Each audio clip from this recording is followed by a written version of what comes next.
Story 1. Every image here holds a memory, but not every story leads to the truth. She said I do, believing in second chances.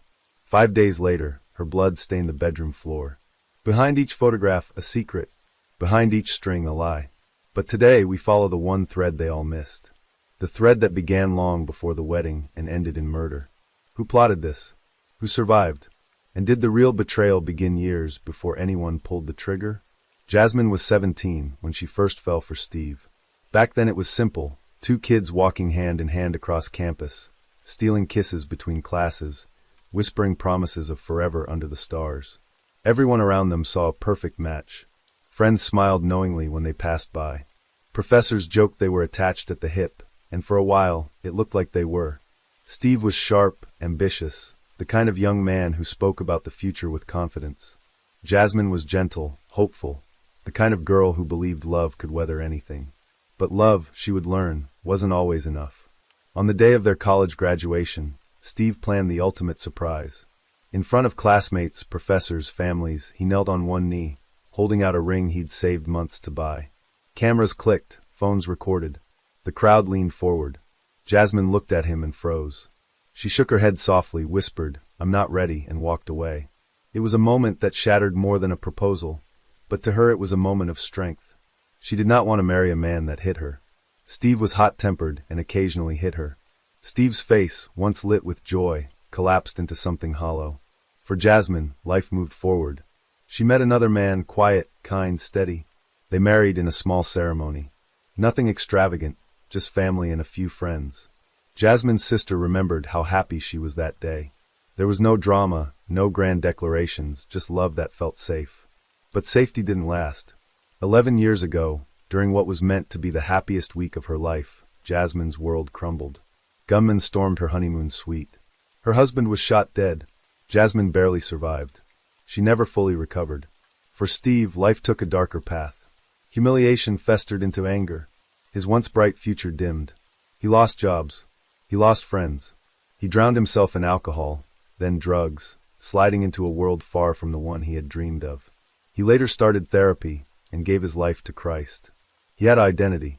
He became Pastor Steve, a man reborn in the eyes of his congregation. They spoke of his passion, his fire, his message that no one was too far gone. No one suspected the man at the pulpit was still holding on to a past he could never let go. Jasmine didn't know. She didn't see the connections. When Pastor Steve reached out, she believed it was a coincidence.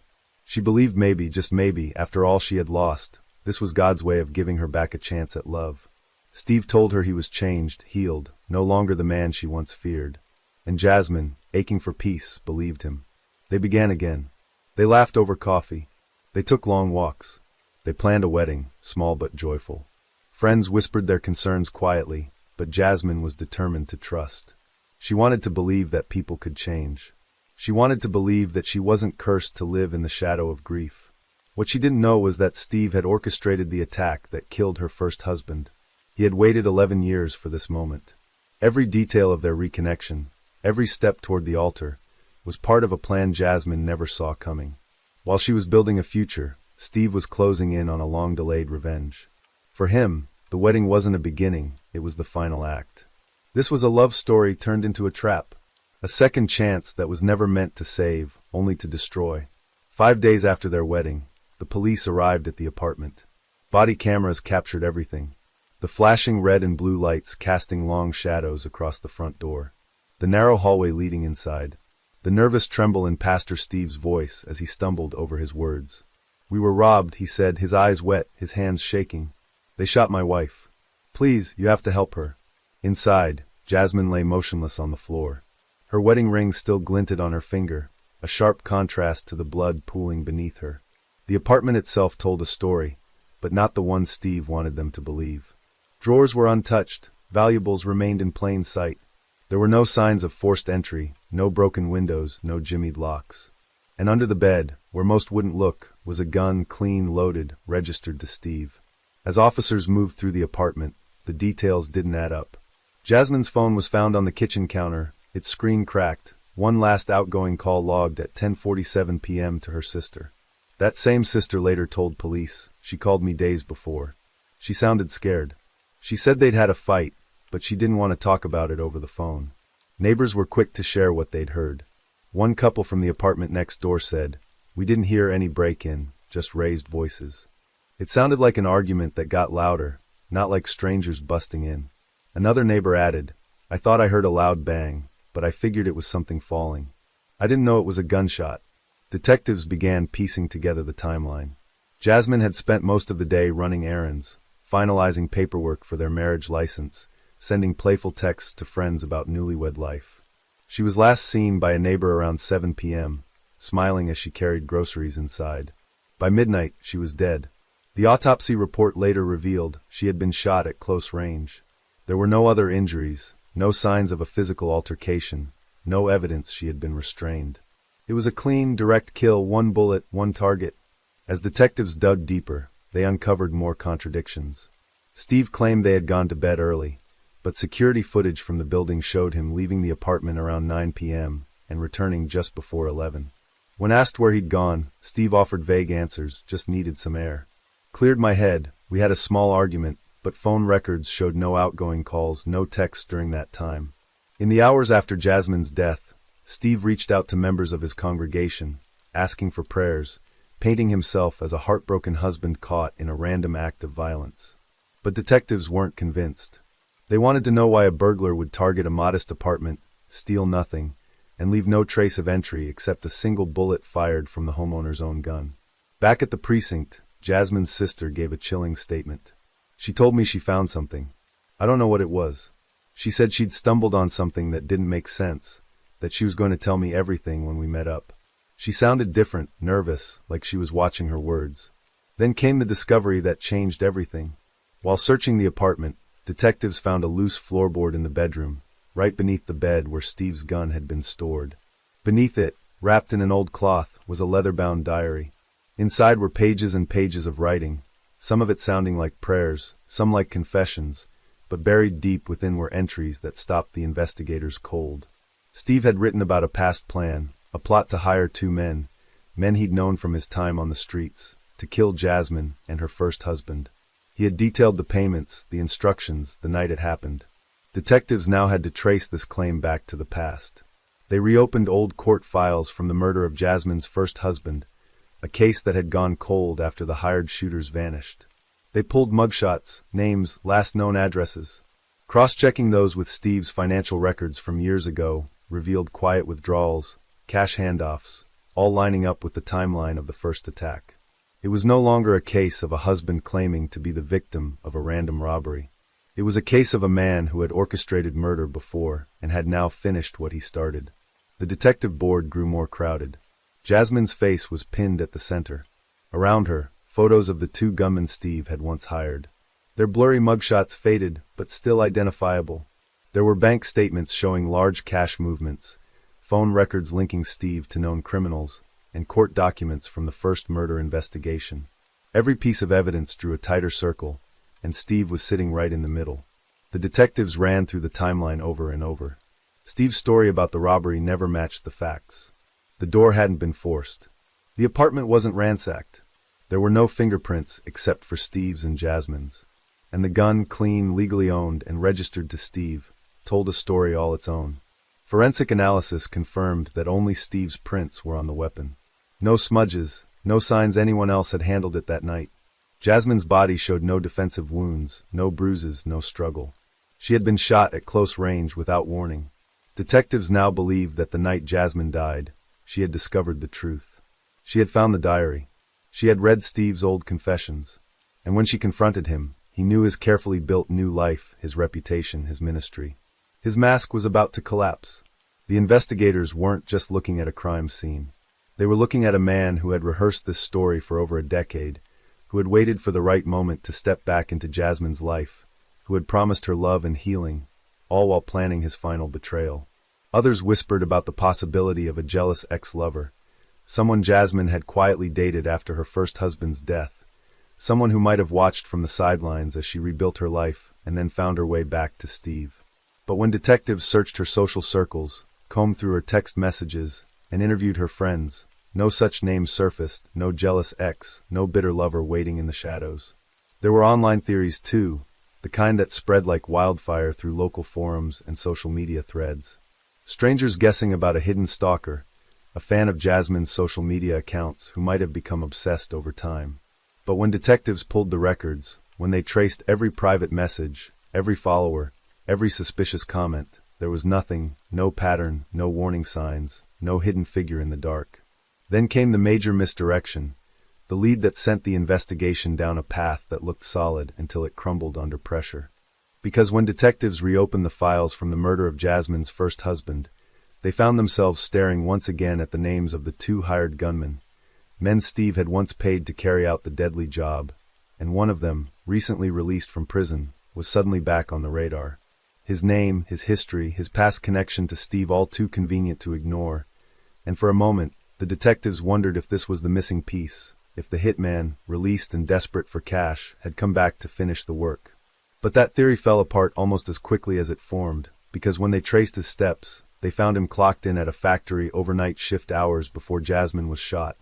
His alibi backed by time-stamped security footage, punch-in cards, surveillance video, co-workers who remembered exactly where he was, and it became clear, unshakably clear, that he had no part in this. With that door closed, the focus turned back, sharply and fully, to Steve. Because the deeper they looked, the more the investigation circled back to him. The man at the center of it all, the man who was with Jasmine that night, the man who called in the robbery, the man who had no bruises, no cuts, no signs of struggle, the man whose gun had fired the fatal shot.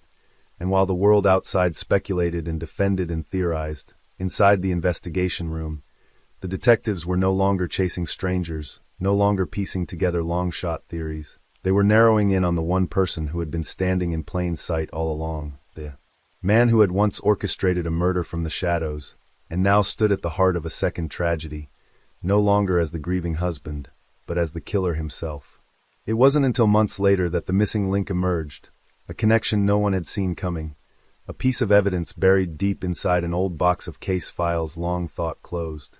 One detective, working late into the night, sat under the dim glow of a desk lamp flipping through dusty folders, cross-referencing names, addresses, and dates.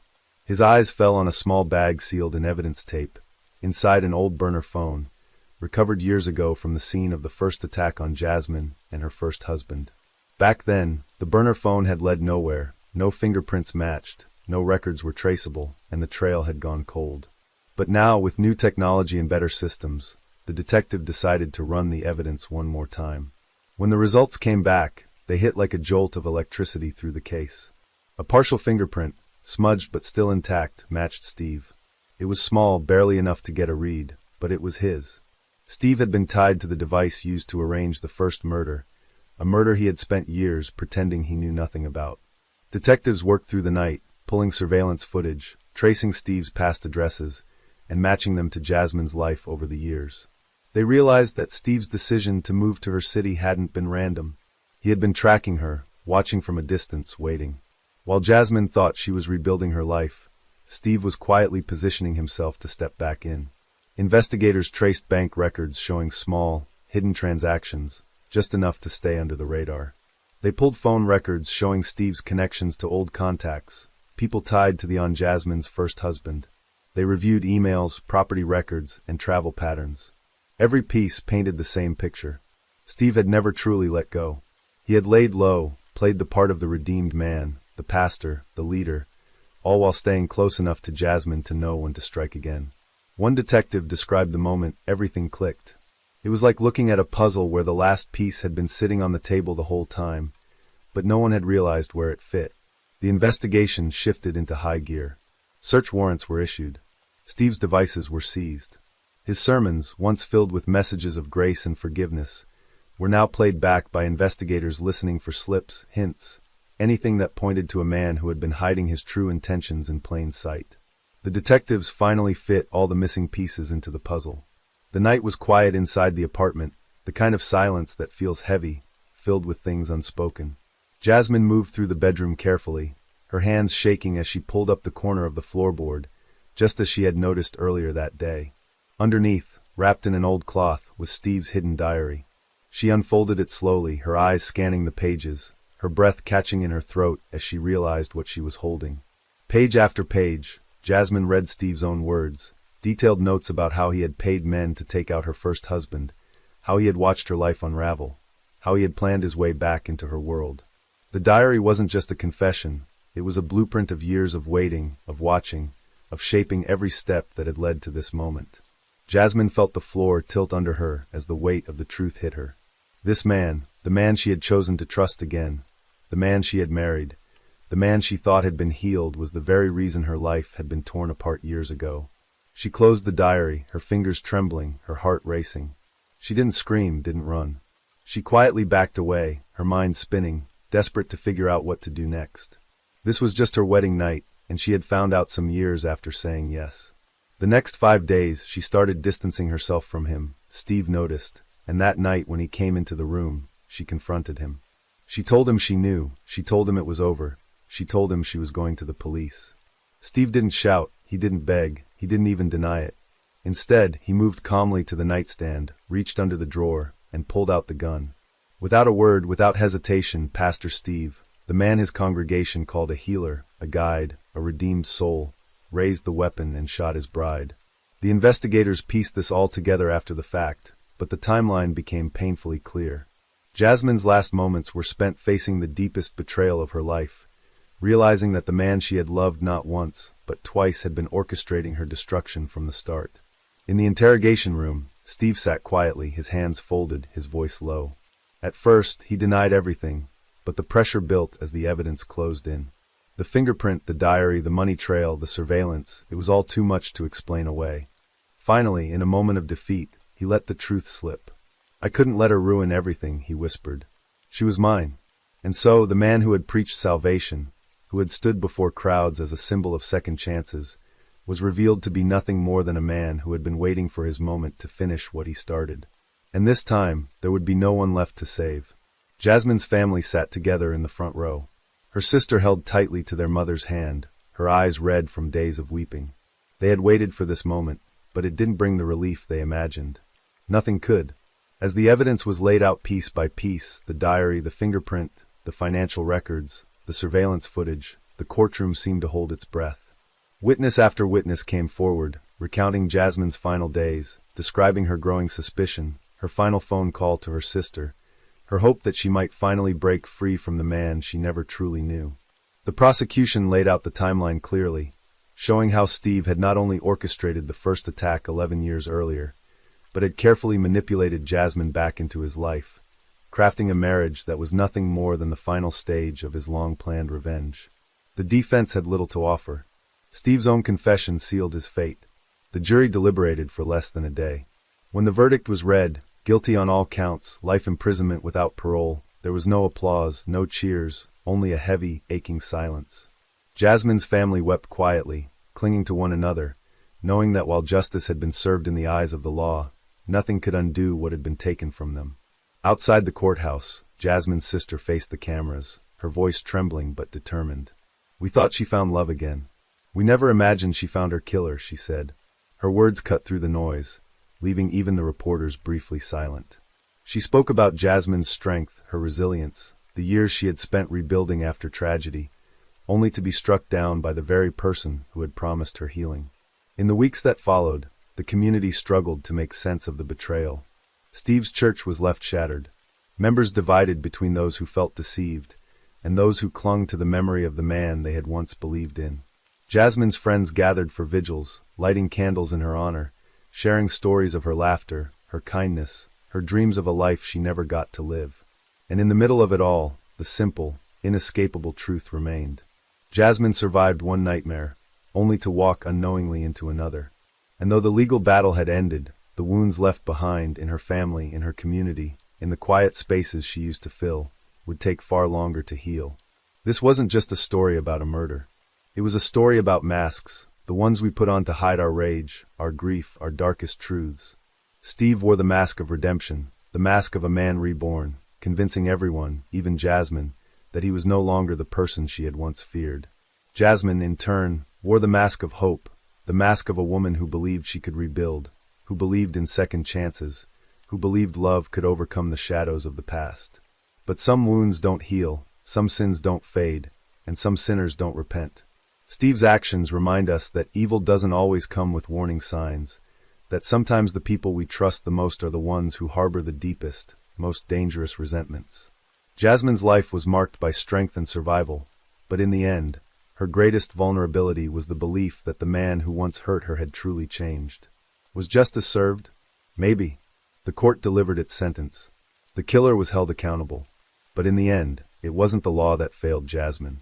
It was love, twisted, vengeful, and waiting for its final act.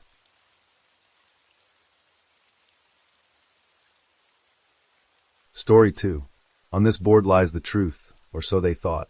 A wife betrayed by the man she once trusted most. A pastor hiding sins behind the pulpit. A child silent, watching, caught in the crossfire of secrets.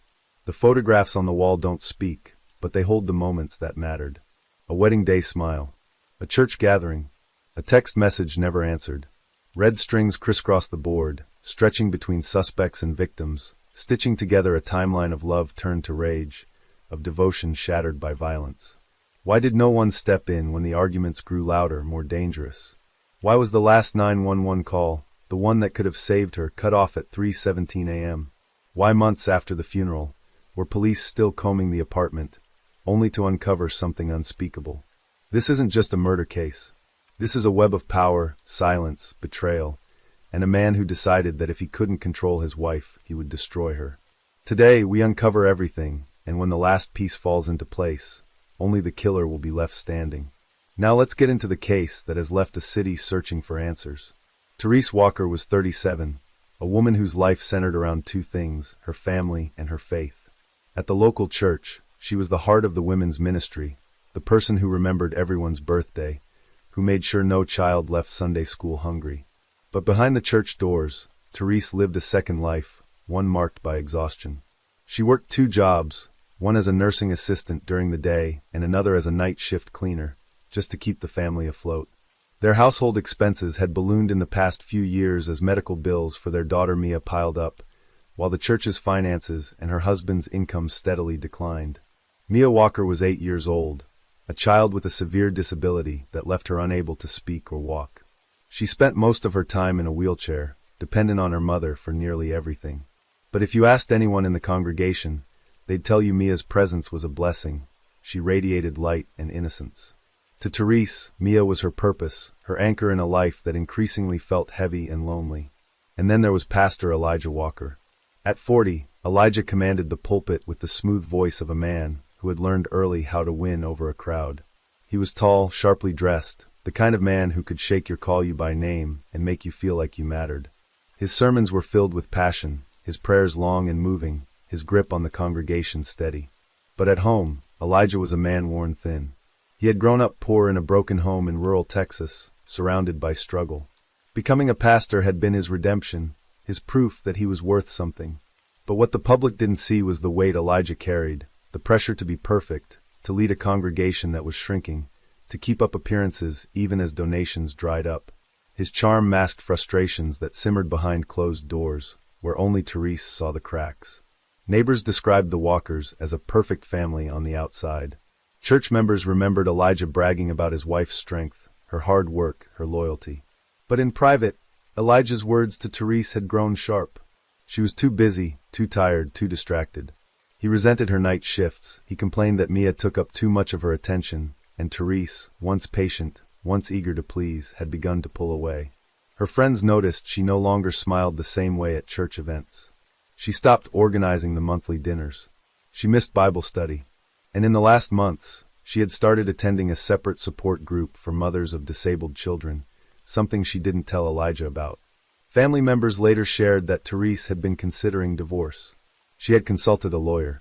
She had quietly gathered documents, bank statements, insurance policies, records of Elijah's private spending. She had even written a letter, addressed to her mother, outlining her fears, a letter police would only discover after her death. Elijah, meanwhile, had problems of his own. Behind the pulpit, he preached discipline and righteousness. But at home, he had started drinking more. He withdrew from his pastoral duties, often leaving other ministers to handle services he once led. And then there were whispers. Therese had finally confronted him about inappropriate behavior, moments she caught between Elijah and their own daughter. It was the confrontation Elijah never forgave her for. The Walker's story wasn't one of sudden collapse. It was a slow unraveling, hidden under layers of Sunday smiles and polite small talk. Friends, neighbors, even family members admitted later they had no idea things were that bad. They saw a family under stress, but not a family in danger. In interviews, one neighbor recalled hearing raised voices through the thin apartment walls late at night. Another remembered seeing Therese sitting alone in her car in the parking lot, her head resting against the steering wheel, her shoulders shaking as if she were crying. But no one ever called the police. No one ever checked in. It was the morning of October 12th, 2020, a Monday that should have started like any other. But for the residents of the small apartment complex in Texas, that day would be remembered for one thing only: the sound of a child's desperate cries piercing through thin walls. Around 6:15 a.m., several neighbors reported hearing what they described as thudding noises, sharp and repetitive, followed by muffled screams. One neighbor, an elderly woman in the unit next door, later told police she pressed her ear against the shared wall and could make out faint pleading. She said she wanted to call for help but hesitated, unsure if she was hearing a domestic argument or something worse. She wasn't the only one. Another neighbor, a young college student, instinctively pulled out his phone and recorded the sounds coming through his bedroom wall. The recording would later become a key piece of evidence. When investigators listened to it, they could hear what he heard. A child's thin, panicked voice, rising in sharp bursts, followed by heavy crashes, the unmistakable sound of furniture being overturned, fists hitting walls, something or someone being thrown to the ground. By the time first responders arrived at the apartment, the hallway was quiet again. Inside, they found a scene they weren't prepared for. Therese Walker lay collapsed on the living room floor, her body still, surrounded by a wide pool of blood. She had been stabbed 27 times. The wounds marked her arms, her back, her chest. In the corner of the room, they found Mia, just 8 years old, sobbing uncontrollably in her wheelchair. She was unharmed physically, but her wide eyes told another story. Police officers would later describe her face as frozen in a look of terror they couldn't forget. But even from the first walkthrough, something about the scene didn't sit right. There were no signs of forced entry. The apartment door was unlocked, but the locks weren't broken. There was no shattered window, no pried open latch. The apartment wasn't ransacked, no electronics missing, no drawers pulled out, no signs that anyone had been searching for valuables. It looked, to the investigators, less like a burglary and more like a targeted attack. Then came Elijah's story. By the time police arrived, Pastor Elijah Walker was standing outside in the parking lot, surrounded by a small group of church members who had rushed to the scene. Elijah told police he had gone out early that morning for a prayer walk, something he claimed he often did when troubled. He said when he returned home, he found the door ajar, walked in, and discovered his wife's body.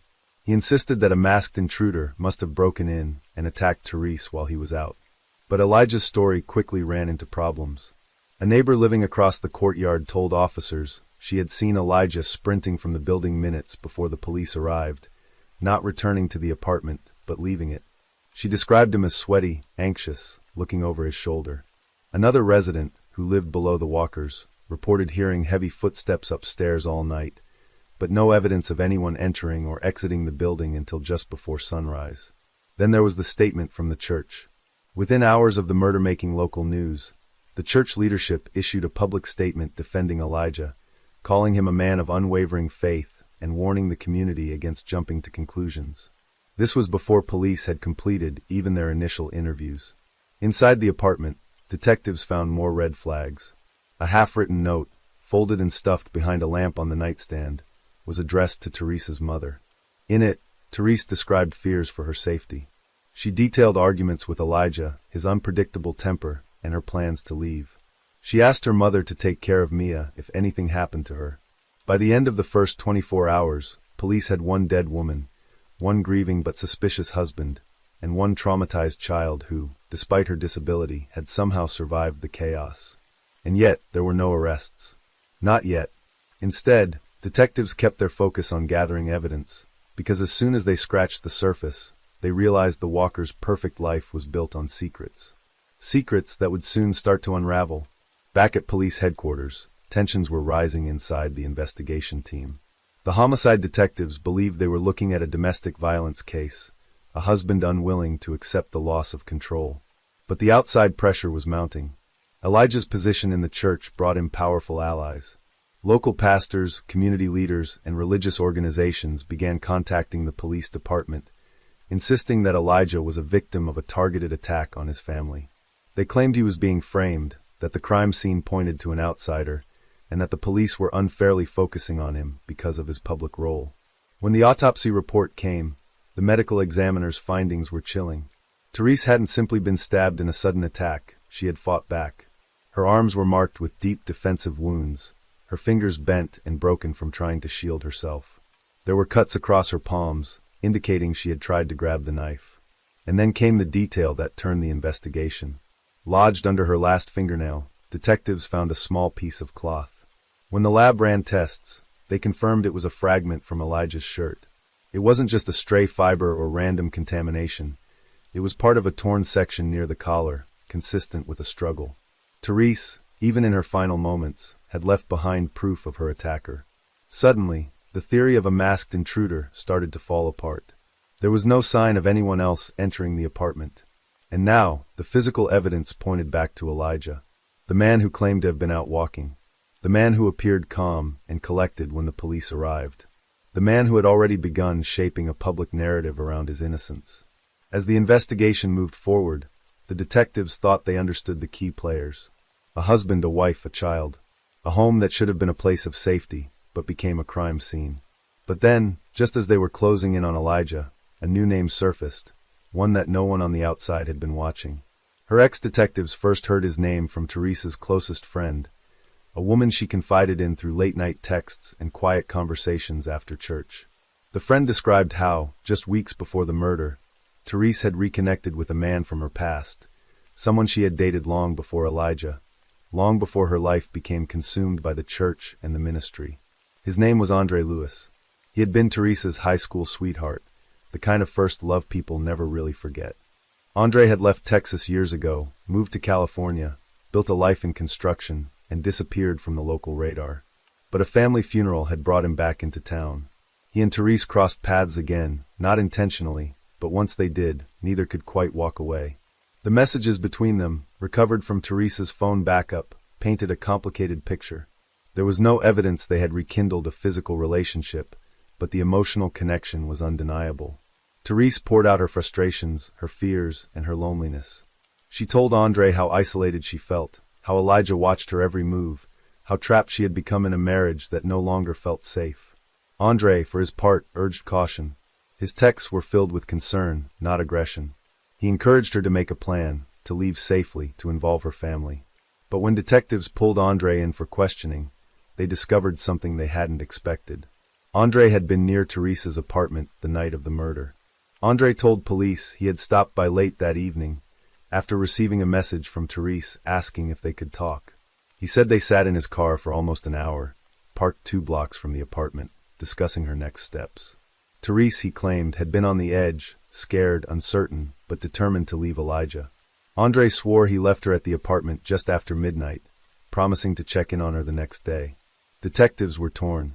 On one hand, Andre's account matched Therese's recent texts, her journal entries, even her browsing history, divorce lawyers, housing options, and financial planning.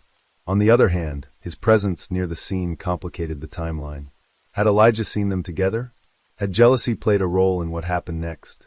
Or what was Andre's role more than just emotional support? Could he have confronted Elijah that night? Could a love triangle have exploded into violence? To answer these questions, investigators began pulling phone records, traffic camera footage, and GPS data. Andre's alibi checked out. His car never re-entered the apartment complex after midnight. Surveillance showed him driving back to his hotel across town.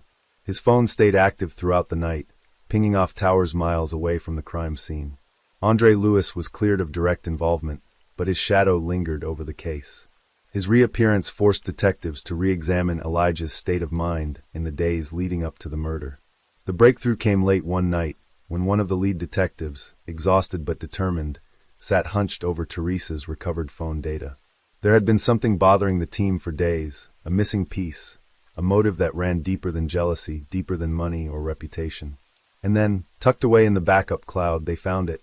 A video. The file was shaky, captured in a rush, as if Therese had set her phone on a dresser or half hidden it behind the edge of a door. The footage was short, under 2 minutes, but what it showed changed everything. Elijah Walker in the dim glow of the bedroom light. Elijah was standing over Mia's bed. His voice was sharp, hushed, but the words came through clearly. He was scolding Mia, but the language was wrong, too intense, too controlling. And then the unmistakable movement of his hand, the gesture that crossed a line no parent should ever cross. Therese's voice came into the frame, shaky, strained, filled with fury and heartbreak. "Elijah, what are you doing?" The video cut off there. But that moment, that undeniable, horrific moment, told the detectives everything they needed to know. This wasn't just a broken marriage. This wasn't just about arguments or financial stress or a wife who wanted to leave. Therese had caught Elijah molesting their disabled daughter. She had finally seen, with her own eyes, the truth she had only begun to suspect. And she had recorded it, knowing that if she confronted him without proof, he would lie. In that instant, everything shifted. Therese wasn't just preparing for divorce. She was preparing to expose Elijah for who he really was, not just a controlling husband, but a predator hiding behind his role as a pastor. And Elijah, facing the loss of his reputation, his freedom and the only power he had ever clung to, made a choice. He decided to silence her. The timeline came together with brutal clarity. After confronting Elijah that night, Therese had called her best friend. Phone records showed the two women spoke just before midnight. She told her friend she had proof that she was going to leave, that she would handle it in the morning. But Elijah didn't wait for morning. Detectives believe Elijah waited until Therese fell asleep, then unplugged the security cameras and retrieved a knife from the kitchen. The attack was swift, brutal, and deliberate. He stabbed her 27 times, leaving no doubt about his intent. When the police arrived, he tried to cover his tracks, claiming a break-in, planting the idea of an outside attacker, all while knowing exactly why his wife was dead. But he hadn't counted on the cloud backup. He hadn't counted on the evidence living past her. The emotional weight of the discovery hit the entire investigation team hard. Detectives who had worked homicide cases for decades described sitting in stunned silence as the footage played, realizing the full horror of what Therese had uncovered and why she had died. This was no longer a question of whether Elijah had killed his wife. It was now a question of how long he had been hiding, how many masks he had worn, and how many people had unknowingly protected a man capable of unspeakable harm. And in the center of it all sat Mia, the child who had survived the storm, but would carry its scars forever. The timeline, when fully laid out, left no room for doubt. Therese Walker had spent months living in quiet suspicion, noticing things no mother should ever have to notice. The way Elijah lingered too long in Mia's room. The times he locked the door when she wasn't home. But when she finally saw it for herself, when she walked in and caught Elijah in an act no father could excuse, the silence shattered. Therese knew at that moment she had to leave. And she knew leaving wouldn't be enough. She had to expose him. She had to protect her daughter. She recorded the footage on her phone, messaged her closest friend. Investigators reconstructed the final hours with painful clarity. Elijah waited until the apartment was quiet. Mia had been put to bed. Therese, emotionally drained, had curled up on the couch, her phone still within reach, the recording saved but not yet shared. And then, while the cameras were offline, while the night still hid his actions, Elijah retrieved a kitchen knife and approached his wife. The attack was violent, not in a moment of passion, but with clear intent. Defensive wounds marked Therese's hands and arms. She had tried to shield herself, tried to fight back. But Elijah overpowered her. In the interrogation room, Elijah at first clung to his version of events. He repeated the same phrases.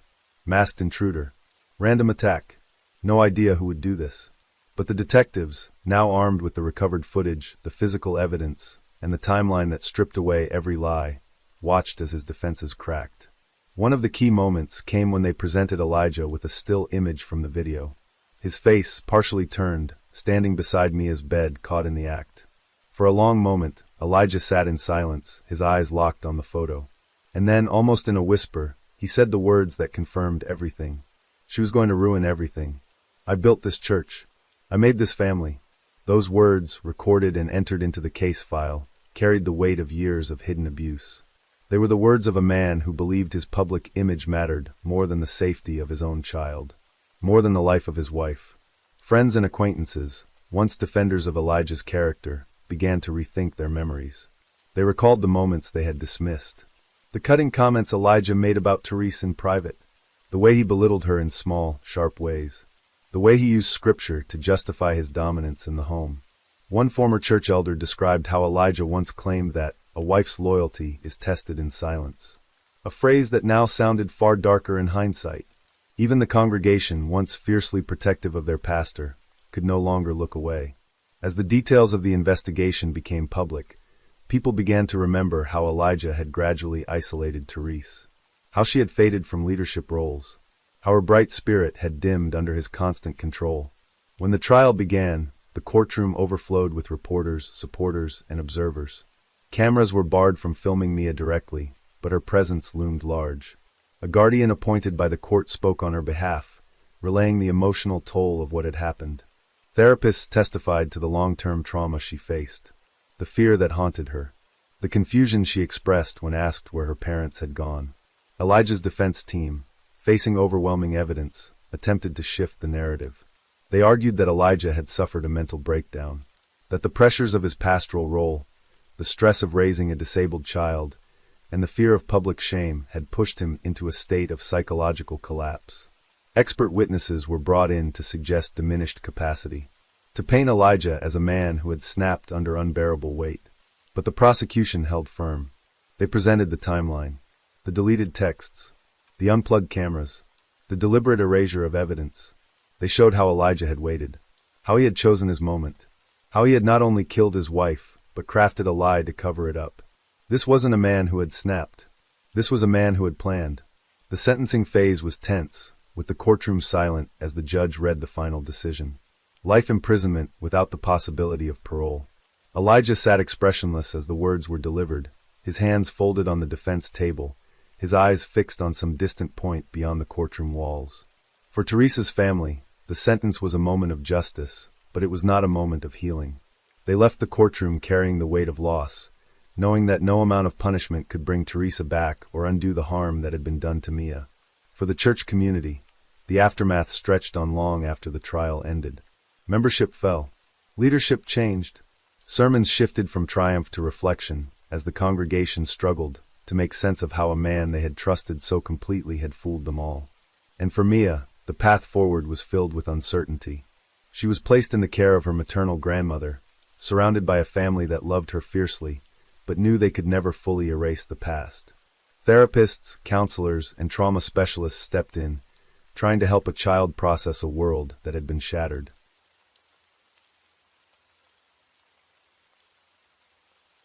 Story 3. It was 2 a.m. that night in October, 2022. He glared at her with fury, grabbed her roughly, and dragged her toward the roof. She looked at him, filled with fear and confusion. Police officers surrounded them, trying to stop him, but he kept shouting, showing he wasn't listening. He held her on the edge, as if ready to push her, but then suddenly he let go. Why would a father want to kill his own child in such a horrific way? What drove him to this moment of madness? Dr. Malcolm Dupree sits in his dimly lit office at East Atlanta Medical Clinic. The clock on the wall reads 7:43 p.m. It is a routine night for him, finishing up paperwork for after-hours patients that most other clinics refuse to see. His reputation for handling late-hour cases is well known. The clinic's fluorescent lights cast a dull, sterile glow across the reception area. The glass door swings open, and Darnell Whitaker steps in with his daughter, Imani. Darnell is 42, a former Army Reserve, and now a respected electrician with his own small business. He moves with the confidence of someone accustomed to commanding a room. Imani, 14, walks behind him, shoulders hunched beneath a faded gray hoodie. Her hair hangs limp, and her eyes stare vacantly at the ground. The hoodie is too big for her. The sleeves cover her hands entirely. Darnell approaches the reception desk, his voice loud and firm. He speaks for Imani, cutting her off whenever she attempts to answer a question. When Nurse Tamika asks for Imani's full name, Darnell interrupts, leaning over the counter with a forced smile. It's Imani with an I. I named her. I remember, he says, his tone carrying a hint of aggression masked as charm. Nurse Tamika notices how Imani flinches slightly at her father's words. She tries to make eye contact with the girl, but Imani's eyes remain fixed on the floor. There is a tension between them, an unspoken discomfort that lingers.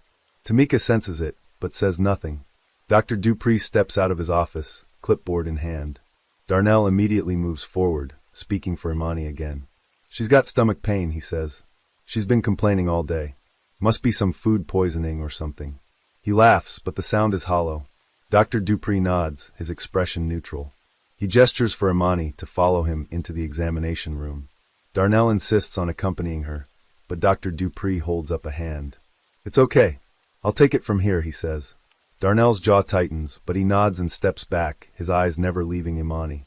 Inside the examination room, Imani sits on the edge of the examination table, her hands clasped tightly in her lap. Dr. Dupree pulls up a stool, positioning himself at eye level with her. Can you tell me where it hurts? He asks gently. Imani shrugs, her eyes still focused on her hands. Her silence is thick, heavy. Dr. Dupree decides to proceed with a routine ultrasound. He prepares the machine, explaining each step to Imani, who nods without speaking. The room is quiet except for the hum of the ultrasound machine. The image on the screen flickers to life, and Dr. Dupree's eyes widen slightly. He leans closer, adjusting the probe, his brow furrowing. The screen reveals a fetus, 28 weeks old, undernourished, with an irregular heartbeat. Dr. Dupree's heart pounds. He glances at Imani, who is staring blankly at the screen. A single tear escapes her eye, tracing a line down her cheek. She doesn't speak. She doesn't need to. Dr. Dupree removes the probe, his voice steady but tight. I'll be right back, he says, forcing a smile. He steps out of the room, closing the door behind him. In the hallway, he leans against the wall, his mind racing. Nurse Tamika approaches, her expression concerned. Everything okay? She asks. Dr. Dupree takes a deep breath, choosing his words carefully. Get Darnell Whitaker back here, he says. We need to have a conversation. Tamika nods, her lips tight. She moves quickly to find Darnell, but as she turns the corner, Dr. Dupree steps toward the restroom. He feels a strange pull, an instinct telling him to check. He walks inside, the door clicking shut behind him. The small, sterile room feels suddenly colder. As he approaches the sink, his eyes fall on a plastic bag resting on the edge of the counter. Inside the bag is a used condom. It's still moist, evidence that it's just been discarded. Dr. Dupree's stomach turns. His suspicions, which were already simmering, now feel all too real. The image of the ultrasound and this new discovery can't be a coincidence. He feels a rising unease, but he doesn't let it show. He picks up the bag carefully, examining it as though it holds the answer to everything he's been trying to understand. He knows this isn't a typical teenage pregnancy. There's something much darker happening here, and it's far worse than he ever imagined. Dr. Dupree steps out of the restroom, the bag tucked into his hand. Nurse Tamika reappears with Darnell, who is still speaking loudly about his daughter's condition. He hasn't noticed the tension in the air or the heavy silence that has settled between him and the doctor. Mr. Whitaker, Dr. Dupree says, his voice calm but firm. I need to talk to you about your daughter. He gestures for Darnell to follow him into a small consultation room. The door clicks shut behind them, and the noise of the clinic fades into a distant hum. Tamika watches from a distance, her expression unreadable.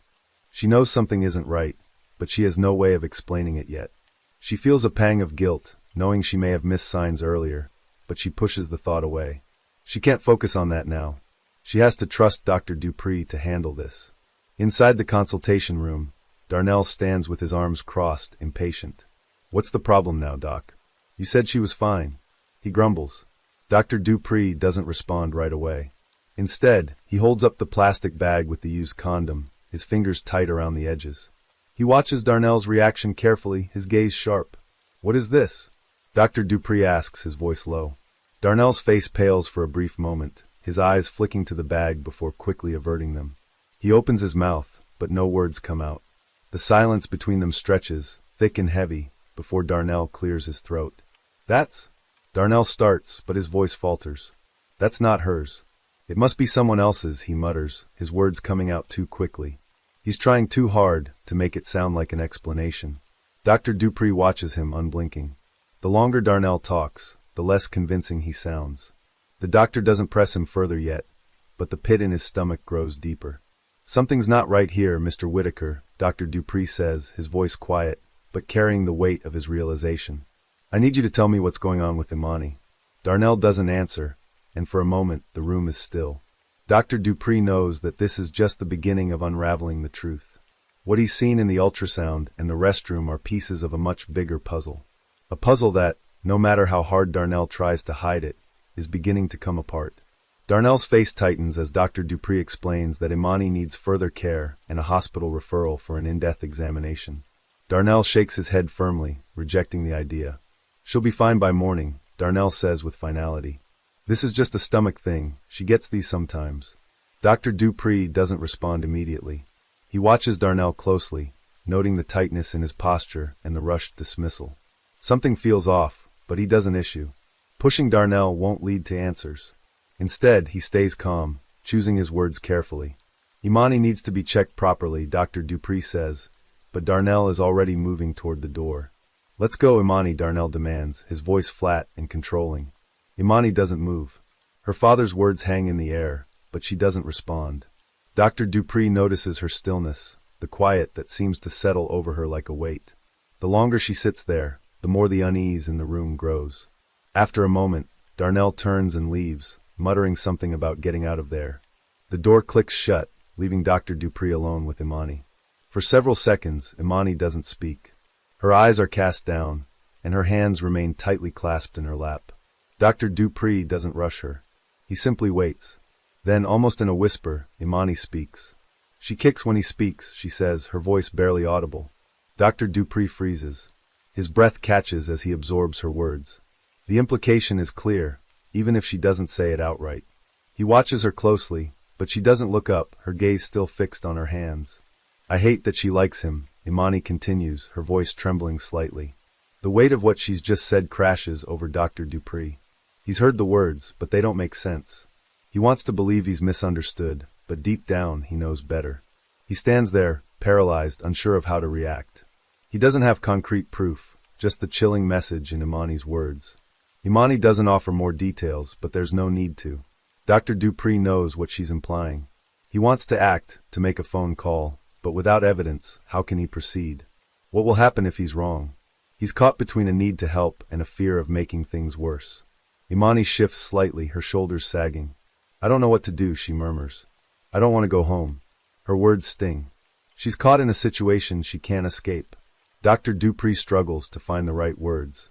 He knows he can't let her go back to that home, but the process of ensuring her safety isn't simple. I'm going to help you, he says finally, his voice steady. I'll make sure you're safe. Imani doesn't answer, but the slight relaxation in her posture tells Dr. Dupree that she's holding on to his promise. Imani walks out of his office, she heads home. Dr. Dupree tosses and turns in his bed, unable to find sleep. His mind is consumed with the ultrasound, Imani's confession, and the disturbing evidence he discovered earlier. He gets up, pacing restlessly around his house. The night feels long, and his thoughts refuse to settle. He stares out the window into the dark streets, knowing he can't ignore what he has witnessed. After some time, he steps outside into the cool night air. The walk might clear his mind. He recalls the Whitaker address from the patient form Darnell filled out. Just 3 blocks away, but the distance feels infinite. The silence of the streets is unsettling, and the only sound is the steady crunch of his shoes on the pavement. As he walks, a sense of dread builds in his chest. He's heading towards something he may never be able to forget. The Whitaker house comes into view, the porch light casting a dim glow over the front steps. It's still almost unnervingly quiet. Through the windows, there's no movement, but something tells him that someone is inside. The door opens, and there stands Imani alone. Her eyes meet his, cautious yet steady. Imani doesn't speak. She hands him a sealed envelope, her movements deliberate, as if she had been waiting for him. Dr. Dupree takes the envelope, his fingers brushing hers briefly. There's a certain tension in the way she holds herself, as though she's preparing for something to unfold. Without another word, she steps back and closes the door behind her. Dr. Dupree is left standing on the porch, the weight of the moment pressing down on him. He knows this isn't just an ordinary gesture. It feels like a turning point. He carefully opens the envelope. His hands are steady, but the flood of emotions rushing through him makes the task feel heavier. Inside, there's a stack of photographs. The first one hits him like a punch. Darnell and Imani are in a compromising position. Darnell stands too close to her, his posture tense and controlling. Imani's expression is unreadable, her body stiff. The discomfort is clear, but there's no mistake that this moment is wrong. Dr. Dupree flips to the next image. It's worse. The camera captures Imani's discomfort more clearly this time. Her eyes are turned away, her hands tucked close to her body as if trying to shield herself. There's a feeling of helplessness in the way she is positioned. The next photograph is even more chilling, taken when Imani was only 11. The difference in her age is stark, and the innocence in her face makes the image all the more haunting. Dr. Dupree continues flipping through the photos, each one worse than the last. The images are disturbing, but they don't lie. They tell a story that no child should have to live through. Each photo is a silent scream, a testament to years of abuse, yet there is no sound. No words to confirm the reality behind the images, just pictures that make the truth undeniable. A pit forms in Dr. Dupree's stomach. Anger rises inside him as he looks at the photographs.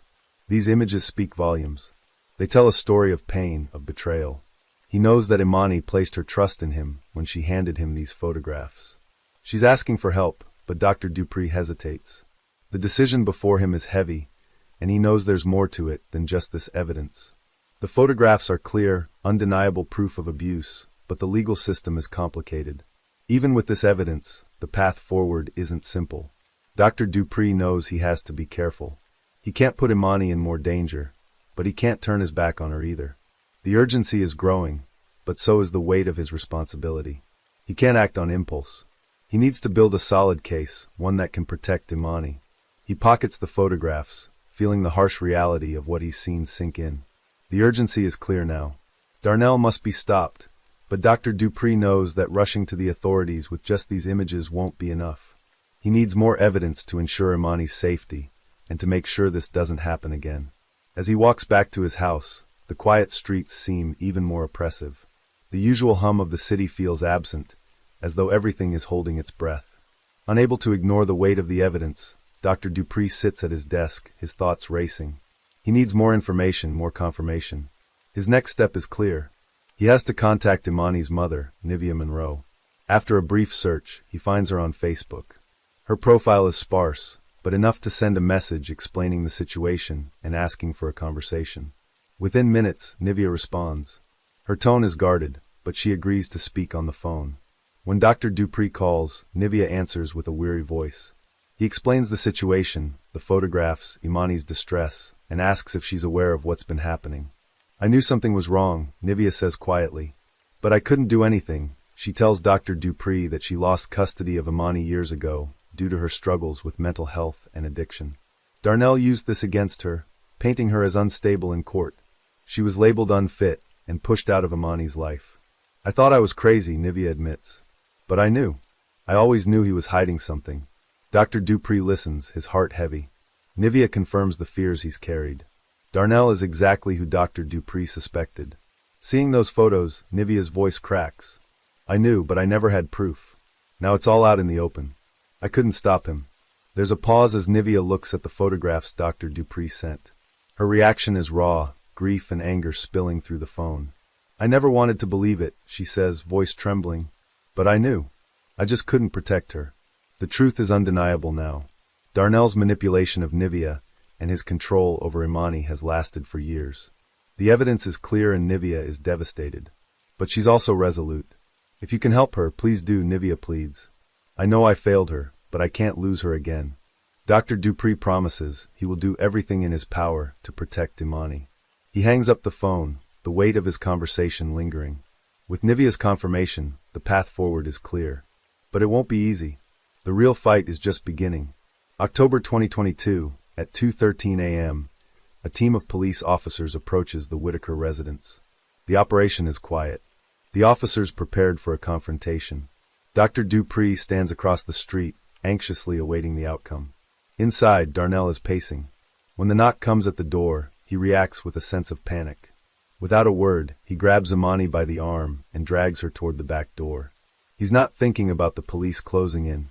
His only concern is taking Imani with him as he spirals further into desperation. He drags her up the stairs to the roof, muttering under his breath. We're a family. If I go down, we all go down. At the edge of the roof, Imani is frozen, her body shaking. She doesn't scream, doesn't beg. She's paralyzed by fear and confusion, her mind blank as she faces the reality of what might happen next. As Darnell steps toward her, preparing to push her, the sound of an inflatable rescue pad fills the air. The pad inflates just in time, cushioning her fall. Imani drops, her body jolting from the impact. The baby moves, a small sign that she's still alive. She's shaken but conscious, lying on the rescue pad as paramedics rush to her side. Police arrest Darnell immediately, charging him with attempted murder and child abuse. Dr. Dupree watches from a distance, relieved that Imani is safe for now. The danger may be over, but the fight for her future is just beginning. The police continue their search through Darnell's house, moving with purpose. They know the arrest is just the start. The full extent of Darnell's actions remains hidden, and they are determined to uncover every piece of evidence. When they reach the basement, one detective notices something strange. The room isn't listed on the house's blueprints, an unexpected detail that raises suspicion. The door creaks open, and a heavy silence fills the air as the officers step inside. The space is dark and stale, the only sound the crunch of their boots on the dusty floor. Flashlights sweep across the basement, revealing unsettling details. The walls are covered with photographs, numerous images of Imani, as well as other young girls. Each photo is carefully arranged, making it clear that these aren't casual snapshots, but part of a larger, disturbing collection. The photos are methodical, showing the same cold, controlling behavior captured in Darnell's earlier interactions with Imani.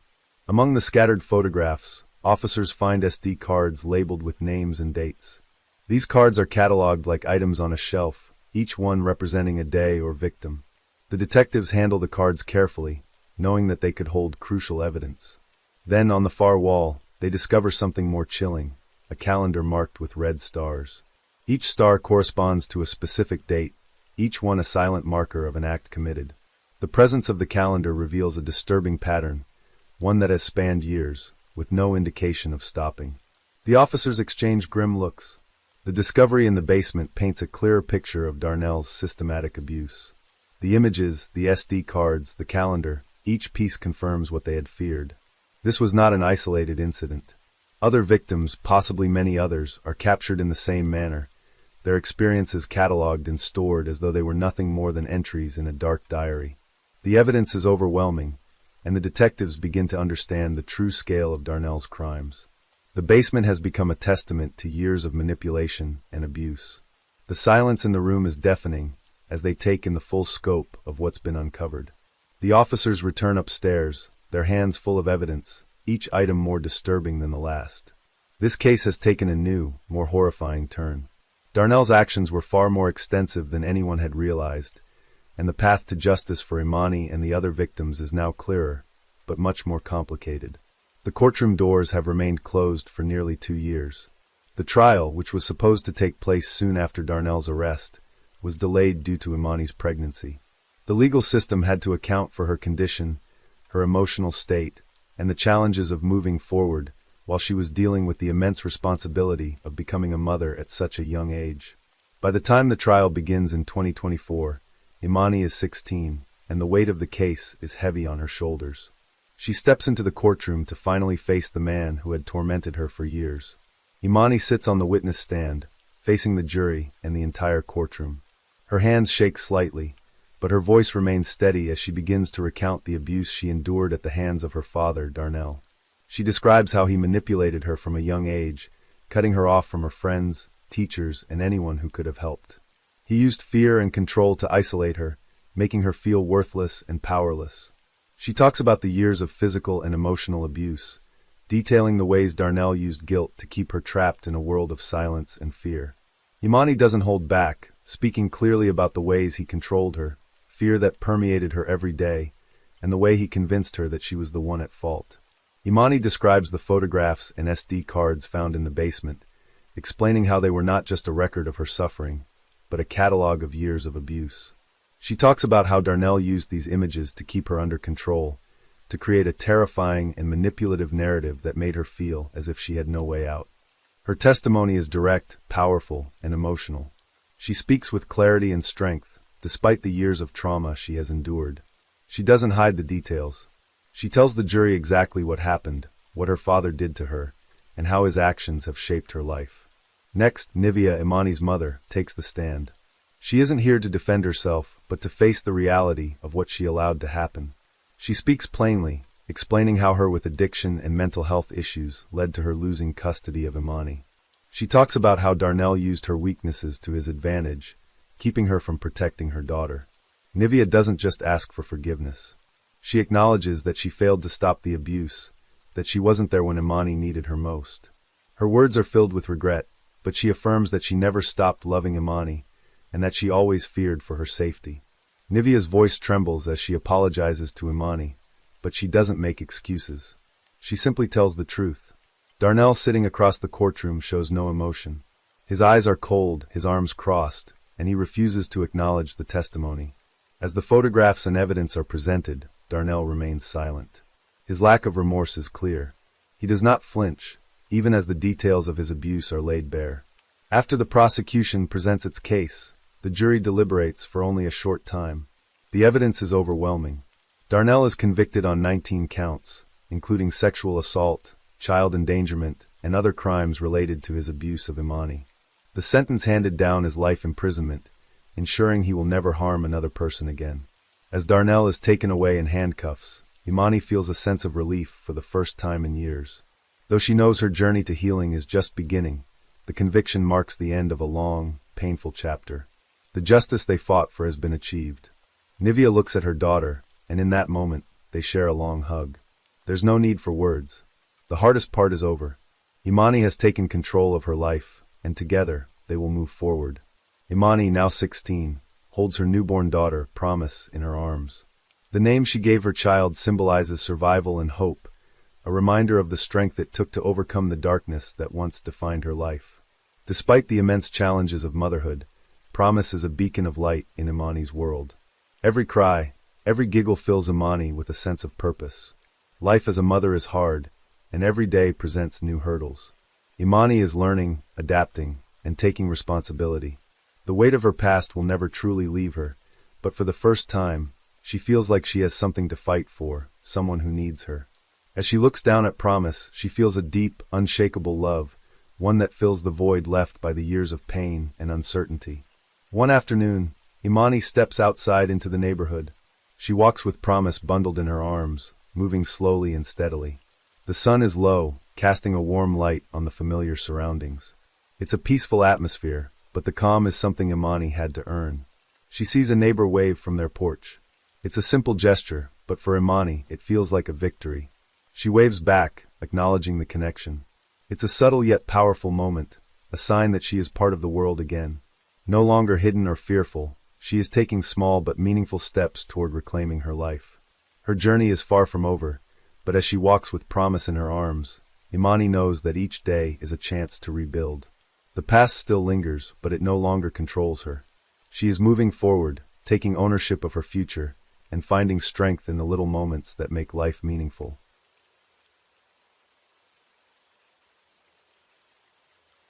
Story 4. February 11th, 2010. It looked like a horrible accident. Just a car on the side of the highway, broken glass, flashing lights, people saying she must have fallen asleep, that maybe she was tired or going too fast or just unlucky that morning.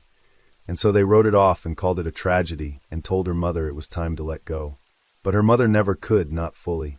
Not with how quiet her daughter had been that week. Not with the way she said goodbye like she knew it might be the last time. Not with how something deep inside kept saying there was more to the story than anyone wanted to admit. Until 13 years later, a simple truth came up, and in that moment, everything changed because now the accident didn't feel like an accident anymore, and all those years of silence started to sound like someone had been hiding the truth, and the only question left was what really happened that day, and how far would someone go to make sure it stayed buried. And raises a question no one had ever dared to ask out loud. What if her daughter didn't die by accident, but because she knew too much? Birmingham, Alabama, late summer, 1982. Michaela Patrice James was born just before sunrise on a humid Thursday morning. Her mother, Loretta, remembers holding her for the first time and whispering a prayer, one she said over and over throughout her childhood. Lord, protect what I love. Michaela was their only child. Her father, Charles James, passed away in a construction accident before she turned 3. From that moment on, it was just the two of them. Loretta worked double shifts as a nurse at Princeton Baptist, while Michaela stayed with her great-aunt Bernice after school. They didn't have much, but they had each other. She was the kind of kid teachers remembered, smart, observant, always reading something. While other kids traded gossip and gum wrappers, Michaela passed around poems. She won her first writing competition at 11. An essay on forgiveness inspired by a sermon. She scribbled notes on the back of a church program. At church, she was a quiet presence, never one to shout or cry out, but the elders said she listened better than anyone else. She sat in the second pew every Sunday, hands clasped, head bowed, taking it all in. By high school, she was at the top of her class, National Honor Society, class historian, lead in the school's Black History play 3 years in a row. She didn't party, didn't date much, and never strayed too far from her mother's expectations. People used words like disciplined and mature beyond her years. After graduation, she left for Howard University in Washington, D.C., majored in English literature. It was there she began keeping journals, notebooks filled with reflections, scripture, and things she couldn't bring herself to say out loud. Most of them ended with love, M. She thought she'd go into teaching or publishing, but during her junior year, a visiting pastor spoke during chapel and said something that stuck with her. The most dangerous lie the enemy tells us is that obedience won't cost us anything. Michaela wrote it down and underlined it 3 times. By 2005, she was 24, back home in Birmingham for the summer, volunteering at her childhood church's youth revival. That's where she met him. By the time Michaela graduated from Howard, she already had job offers. She'd interned with a Black-owned publishing house in D.C., worked part-time at the campus library, and volunteered at a Saturday tutoring program in Southeast. Books weren't just a hobby to her. They were a home. She believed in words, their power to heal, to explain, to reveal what people didn't always know how to say. When she returned to Birmingham in 2005, she accepted a position teaching English at Jefferson High. She was only a few years older than some of her seniors, but no one confused her for a peer. She was firm but gentle, wrote encouragements in red ink, stayed after class with the kids who struggled the most. She made up her own curriculum when the textbooks fell short, and when her students handed in work that didn't meet their potential, she'd slide it back across the desk with a smile and say, "Try again. I believe in you more than that." She kept a cup of lemon tea on her desk, always brought her own markers, and refused to raise her voice. The students loved her. The faculty respected her.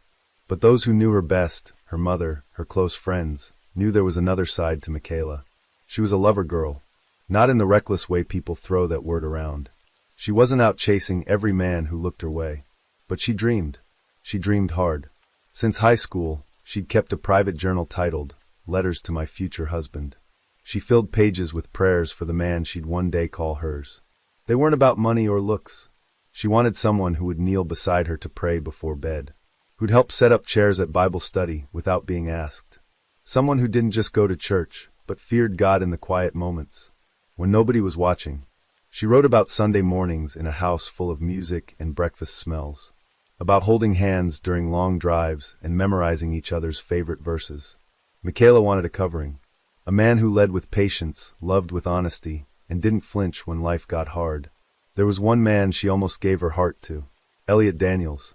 He was tall, soft-spoken, ambitious, the kind of man who could win a debate without raising his voice. He listened when she talked, even about things most people skimmed over.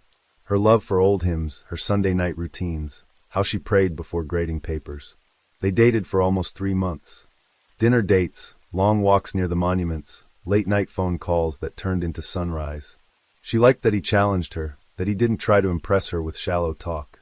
He made her feel seen. But there was something missing.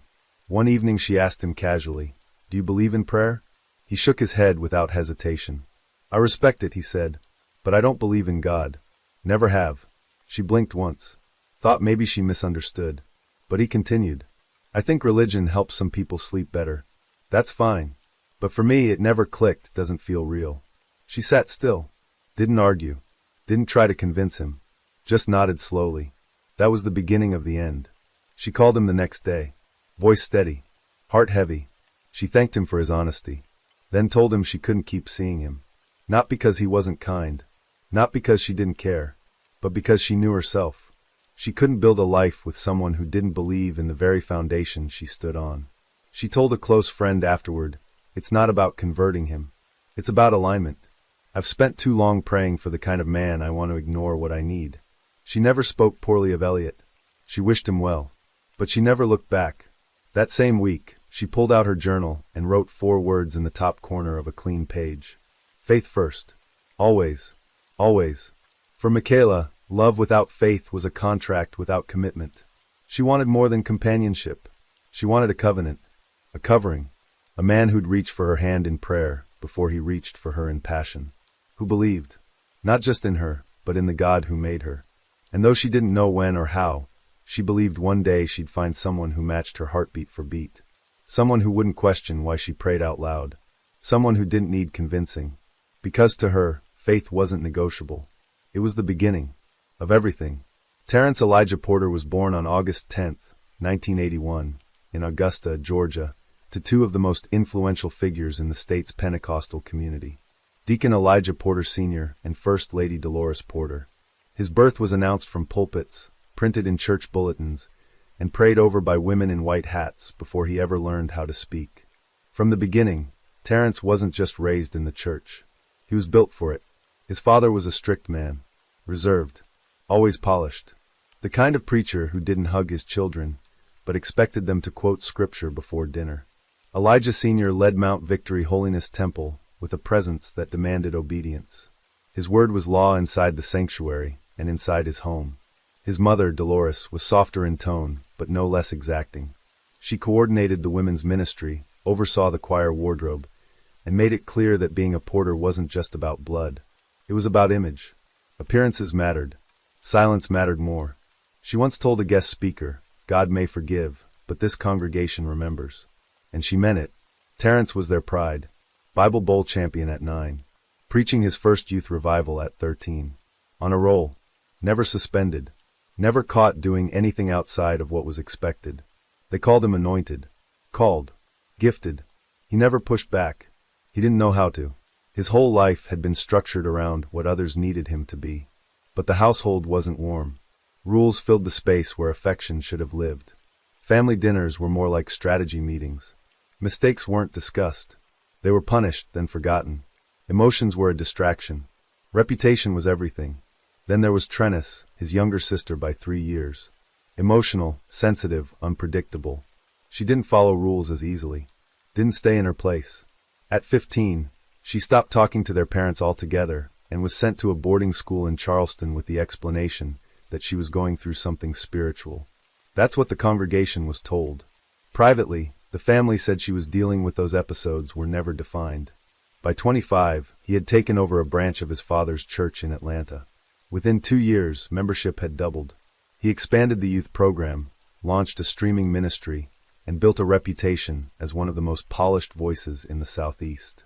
He was known for his clean suits, his crisp diction, and his sermons that balanced theology with just enough flair to keep people engaged. Women adored him. Men respected him. Elders said he reminded them of the prophets of old. There were no scandals, no accusations, no flaws worth mentioning. He moved through rooms like a man who had been groomed for something bigger. And yet, for all the applause, something about him always felt rehearsed. He never gave interviews outside of faith media. He didn't share much about his childhood beyond vague compliments about his upbringing. When asked about hobbies, he mentioned reading devotionals and mentoring young ministers. But there were no close friends, no stories of vulnerability, no mentions of mistakes. People noticed, but they didn't ask. Then came February 17, 2008. The date Michaela Porter was introduced to him, though back then, her name was still Michaela James. It wasn't a chance meeting. It wasn't romantic. It was a quiet lunch arranged by his mother and hers. They met at a quiet restaurant on the east side of Atlanta. He opened the door for her, paid for her meal, quoted the book of Romans when the waiter complimented their calm energy. He was charming, polite, familiar with the word. She liked that he didn't check his phone once during the entire lunch. She told a friend later that week, he seemed serious, like he doesn't waste words. They exchanged numbers. He called that night. By the end of the month, they were speaking daily. Terence didn't rush the process, but he made his intentions clear. He said he was looking for a partner in purpose, someone who could carry the weight of ministry, someone who wouldn't embarrass the name he spent years building. Michaela was flattered and curious. She told her mother that he seemed composed, steady, anchored in scripture. And Loretta listened quietly, because she understood something her daughter didn't. When a man never shows his flaws, you can't tell what he's hiding. Terence and Michaela began courting by the book, public dates, prayer together, spiritual counseling sessions led by his parents. And within months, The engagement was announced at a Sunday service to a standing ovation. The church called it destiny. But outside the applause, beyond the tailored suits and crafted statements, there were pieces of Terrence's life that had never been spoken out loud, questions that had never been asked, lines that had never been crossed. And no one, not his congregation, not his parents, not even the woman who would soon call him husband, knew what those silences might cost. They were married on September 16th, 2008, a warm Saturday afternoon just outside Atlanta, in a church where every pew had already heard his name and every face had already decided who he was. It was the kind of wedding people whispered about for weeks ahead of time. Custom programs printed on pearl cardstock, matching lapel pins, an orchestra that played hymns with strings and flutes as guests arrived. Parking attendants wore white gloves. The bridesmaids wore champagne gold. Michaela's dress was simple, no beads, no heavy lace, just soft ivory silk tailored perfectly to her frame, with a row of buttons down the back and sleeves that stopped just above her wrists. She walked in slowly, her hand wrapped gently around her mother's arm. Loretta held her daughter steady, but her eyes scanned the front row before they reached the altar. Something was missing. Trennis Porter, Terrence's younger sister, was not there.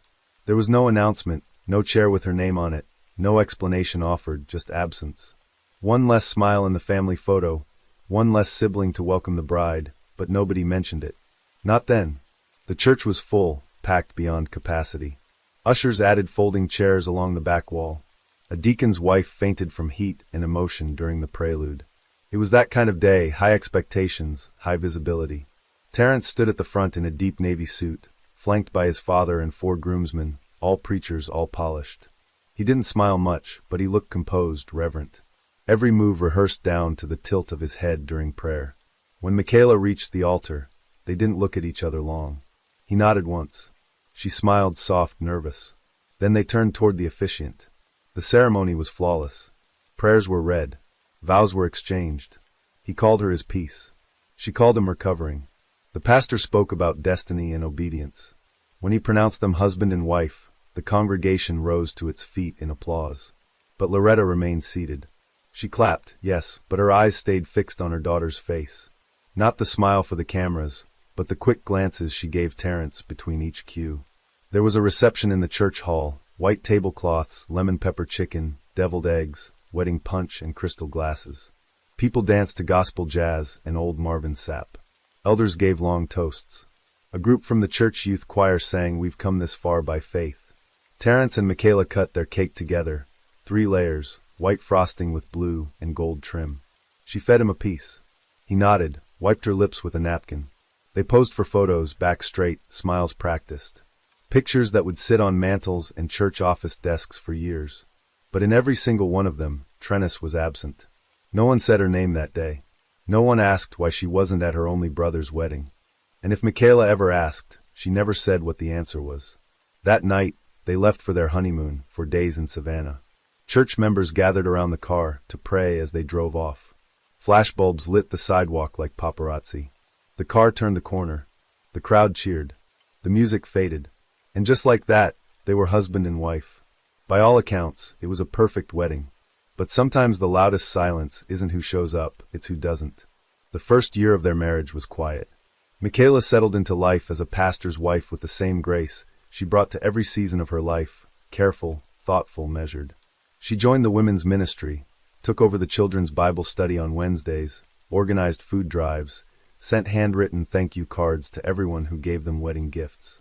She made their home warm, cooked Sunday meals from scratch, framed their wedding pictures, picked out matching towels, learned the rhythm of a life shared with someone whose schedule was wrapped around the church. At first, it worked. They held hands during morning prayer, shared verses at breakfast. People looked at them and saw an example, a young black Christian couple doing everything the right way. Michaela smiled, but only her mother noticed how carefully that smile was kept in place. By year 2, the rhythm started to shift. Terrence's workload increased. Sermons, guest appearances, counseling appointments that stretched past midnight. Michaela said nothing at first. She told herself this was ministry. She understood sacrifice, but she also started writing again. Quietly, journals reappeared under her bed, inside her desk drawer, between the couch cushions.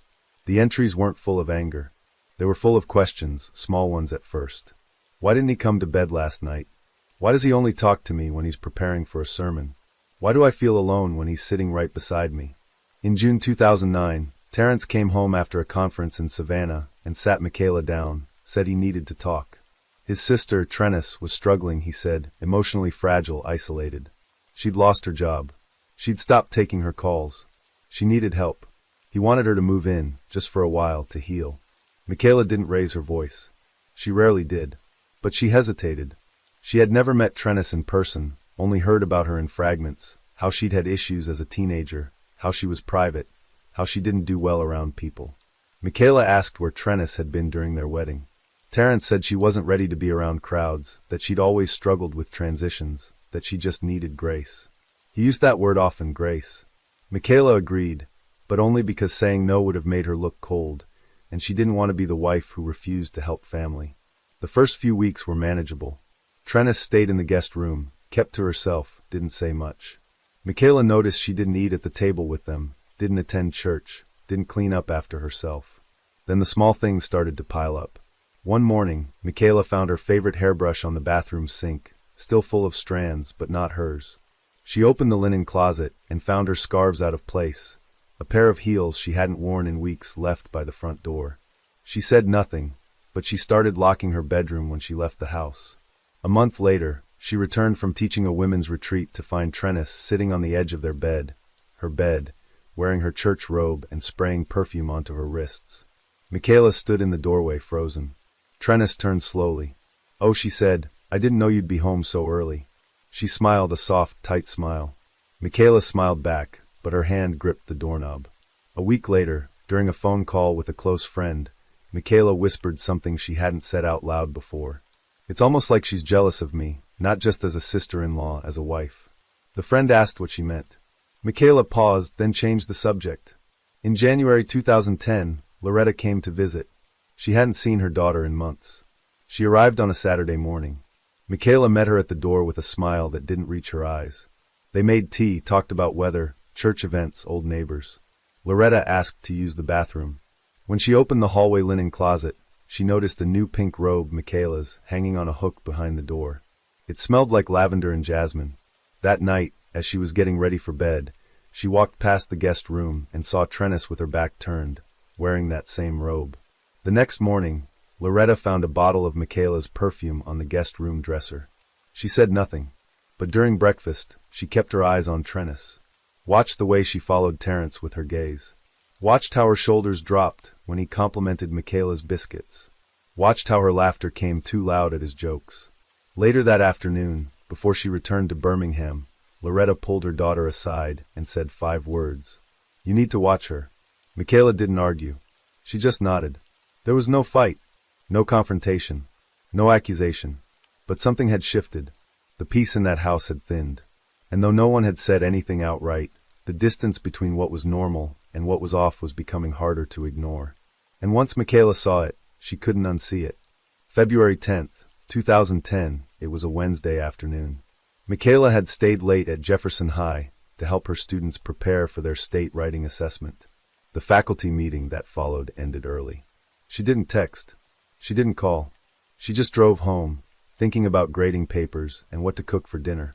The house was quiet when she walked in. No gospel music playing from the speakers. No scent of candles or cooking.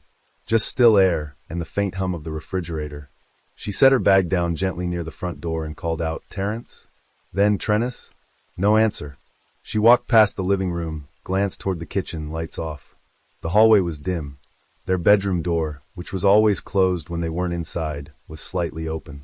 She moved toward it slowly, her shoes brushing lightly against the carpet. That's when she saw them. Not in the middle of anything, but close enough. Terrence sat on the edge of the bed, shirt halfway unbuttoned. Trennis was behind him, reclined on the pillows, wrapped in one of Michaela's cardigans. Her legs were pulled up bare. Her hand was on his back. They weren't speaking. They weren't rushing to hide. They looked up at the same time and froze. No excuses. No explanations. Just silence. Michaela didn't scream. She didn't cry. She stood there, motionless, staring at 2 people she had shared her home with, her husband, her sister-in-law. She stared at their eyes. Neither of them moved. Neither of them apologized. She opened her mouth, but nothing came out at first. Her throat was dry, her hands trembling. Then finally, just above a whisper, "What is this?" Terence stood up slowly. Trennis looked away. He said her name softly, as if that might soften the moment. "Michaela." She stepped back, shaking her head. Michaela walked out of the room without slamming the door. She went to the kitchen, poured water with a hand that could barely hold the glass. Her breath came in short bursts. She could feel her pulse in her ears. Terence followed her, slowly, calm, steady. He said, "Let's talk about this. You're confused."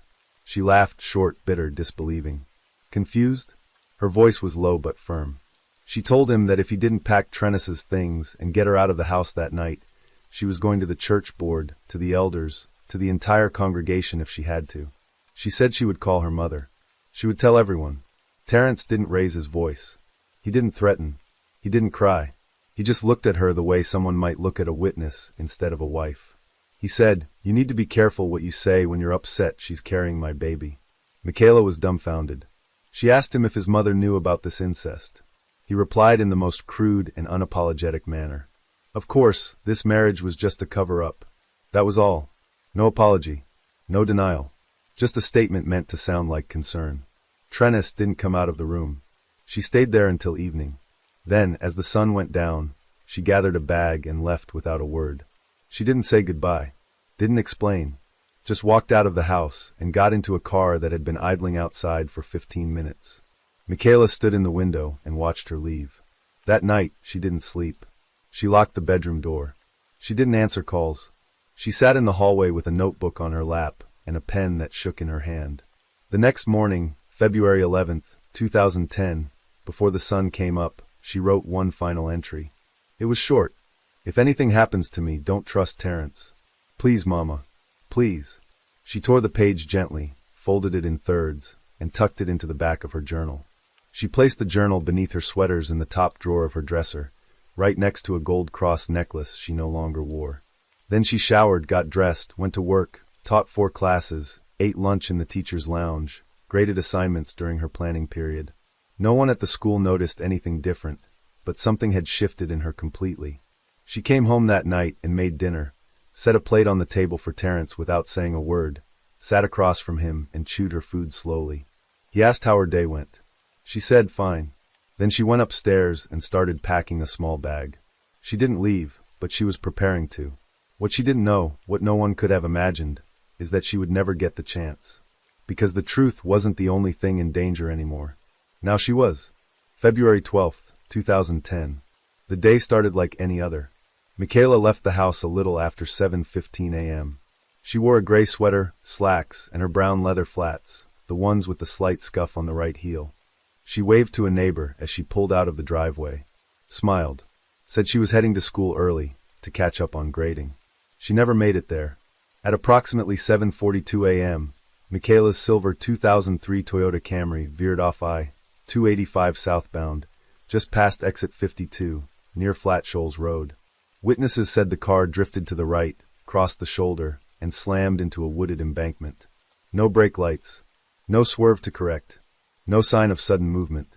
When first responders arrived, she was unresponsive. Paramedics said it looked like she died on impact. The car was crushed on the passenger side. Windows shattered. Front frame bent inward like paper. The investigation didn't take long. No signs of another vehicle. No road debris. No indication of alcohol or medication in her system. Her phone was still in her bag. Seatbelt fastened. The official report cited mechanical failure. Specifically, a suspected brake line leak. No one investigated why. No one looked deeper. The conclusion came quick. She must have fallen asleep behind the wheel. Her body was badly injured. The funeral was closed casket. They held the service at New Mount Victory Baptist Church, the same church where she had been introduced as First Lady less than 4 years earlier. There were lilies on every pew. Her students showed up in uniform. The choir sang safe in his arms. Terence preached her eulogy. He stood in the pulpit, eyes red, voice thick. He talked about her patience, her obedience, her devotion to the word. He didn't cry at first, but halfway through the last paragraph, his voice cracked. He said she was a gift, and the Lord giveth and taketh away. Then he paused, wiped his eyes, looked toward the ceiling. The crowd wept. After the service, people lined up to hug him. They said things like, "God will give you strength," and she was the kind of woman who made men better. They hugged Trennis, too. She stood beside Terence, dressed in black, holding a lace handkerchief. Quiet, poised, tearless. Loretta said nothing that day, but something shifted in her. She noticed the way Trennis stood too close. How Terence placed his hand on her back, gently like second nature. How neither of them looked at the casket for more than a moment. The following week, Loretta asked the lead investigator a simple question. Did anyone check the brake lines? She was told there was no evidence of tampering. No reason to suspect foul play. The case was closed. Friends encouraged her to let it go. Church elders said God had a plan. She tried to believe it. She tried to convince herself that this was just what grief felt like. Unfinished. Hollow. Full of shadows. But at night, in the quiet, she would replay her last visit to the house. She would picture Trennis in Michaela's robe. Remember the missing perfume. The uneasy hug. The way Michaela's voice trembled when she said, "Mama, just pray for me." And none of it sat right. Still she stayed silent. Because the church told her to rest in God. And the family told her it was time to heal. So Loretta buried her daughter. But she did not bury her questions. They buried her once. But they didn't bury what she knew. After the funeral, everything went quiet. Not just the case. The house. The lights that once stayed on late for study sessions and sermon prep began going off before sundown. The laughter. The prayers. The rhythm of Michaela's presence. It vanished. There was no memorial bench. No scholarship fund. No stained glass dedication in her honor. Just silence. Trennis left for Chicago within a month. No goodbye. No public statement. Just gone. Rumors surfaced a few months later that she'd given birth. No photos. No records filed in Michaela's hometown. Just whispers. Some said she had a baby girl. Others said the child was placed under a different last name. Whatever the truth was, she never returned. She changed her number, deleted her social media, and slowly erased herself from public memory. Terence stayed. In 2011, he published his first devotional book. By 2015, he was hosting a national faith conference with televised coverage. His image spread from Georgia to California. Smiling, polished, standing next to celebrities, talking about forgiveness and divine timing. In 2021, he remarried. A young gospel artist from North Carolina. Their engagement photos flooded Instagram. Coordinated outfits, bright smiles, captions about restoration. They had a destination wedding. No one mentioned Michaela. No one asked about Trennis. No one remembered the crash, except Loretta. After Michaela's death, Loretta gave up her apartment in Birmingham. The emptiness was too loud. She moved in with her cousin in Montgomery. Shared a room. Spent her days quietly. Volunteering at the clinic. Attending church. Declining invites to events where someone might ask her about what happened. But she kept everything. Every voicemail. Every photograph. Every church bulletin with Michaela's name printed beside Trennis. Every report card. Every letter. Every journal. She packed them in boxes, sealed with masking tape, and labeled Michaela. Private. For 13 years, she never opened them. Until August 17, 2023. That morning, Loretta was cleaning out the back bedroom. Her cousin was moving. They had agreed to donate old clothes, blankets, books. She pulled down a box from the top shelf, covered in dust. The tape was dried and peeling. She sat on the edge of the bed and opened it. Inside, scarves, framed photos, a perfume bottle nearly empty, a stack of folded blouses, and beneath it all, a worn, spiral-bound notebook with 2009 scribbled in the corner. Michaela's journal. Loretta held it in her hands for a long time before opening it. She knew what it was. She'd bought it herself at a Walgreens, along with a pack of pens during one of their weekend visits. Michaela had asked for a notebook to organize Sunday school ideas. Loretta opened to the first page. The handwriting stopped her heart. Still neat. Still slanted to the right. Still her daughter's voice on paper. She began reading, line by line. At first, it was ordinary. Lesson plans, grocery lists, short prayers. Then it shifted. Entries about feeling distant, about watching things change, about seeing what I can't unsee. Then the date. February 10th, 2010. And the sentence. My hands are shaking. They looked at me like I was the intruder. I'm not crazy. I'm not the liar. They are. Loretta stood up, walked to the door, sat back down. She turned the page, and there it was. The final entry. Written the next morning. If anything happens to me, don't trust Terence. Please, Mama, please. Her hand covered her mouth. The journal slid off her lap. For 13 years, Loretta had convinced herself it was just an accident. Just cold weather and worn-out brakes. Just a loss too painful to question. But now she couldn't ignore it. Michaela had told her. Not with a phone call. Not with a voicemail. But in the only way she could. Loretta picked up the journal, wrapped it in a towel, and placed it in a tote bag. At 8:01 a.m. the next morning, she walked into the Fulton County Police Department. She waited in the lobby for nearly 40 minutes before someone came to the window. She said quietly, "I need to speak to someone about my daughter's case." The clerk asked if it was active. Loretta said it should be. Then she pulled the journal from her bag and slid it forward. The clerk stared, then took it. Within hours, a copy was on the desk of Detective Bernard Clay, a seasoned investigator in the Cold Cases Unit. By the end of the day, Michaela's case was reopened. The journal sat on Detective Bernard Clay's desk for less than 24 hours before he picked up the phone. He'd seen a lot in his 32 years on the force. Homicides, abductions, fraud. But what caught him here wasn't just the content. It was the timing. The entry was dated the day before a fatal crash. And it was detailed. Personal. Clay didn't hesitate. He called in the department's forensic documentation analyst. Within 3 days, the ink was tested, the paper examined, the handwriting compared against school files and old employment documents. Everything matched. The entry wasn't added after the fact. It wasn't planted. Michaela wrote those words in February 2010, and she had been telling the truth. Clay pulled the original accident file. Photos. Witness statements. The mechanic's assessment. Something caught his attention immediately. The listed cause. Possible brake line failure due to age or corrosion.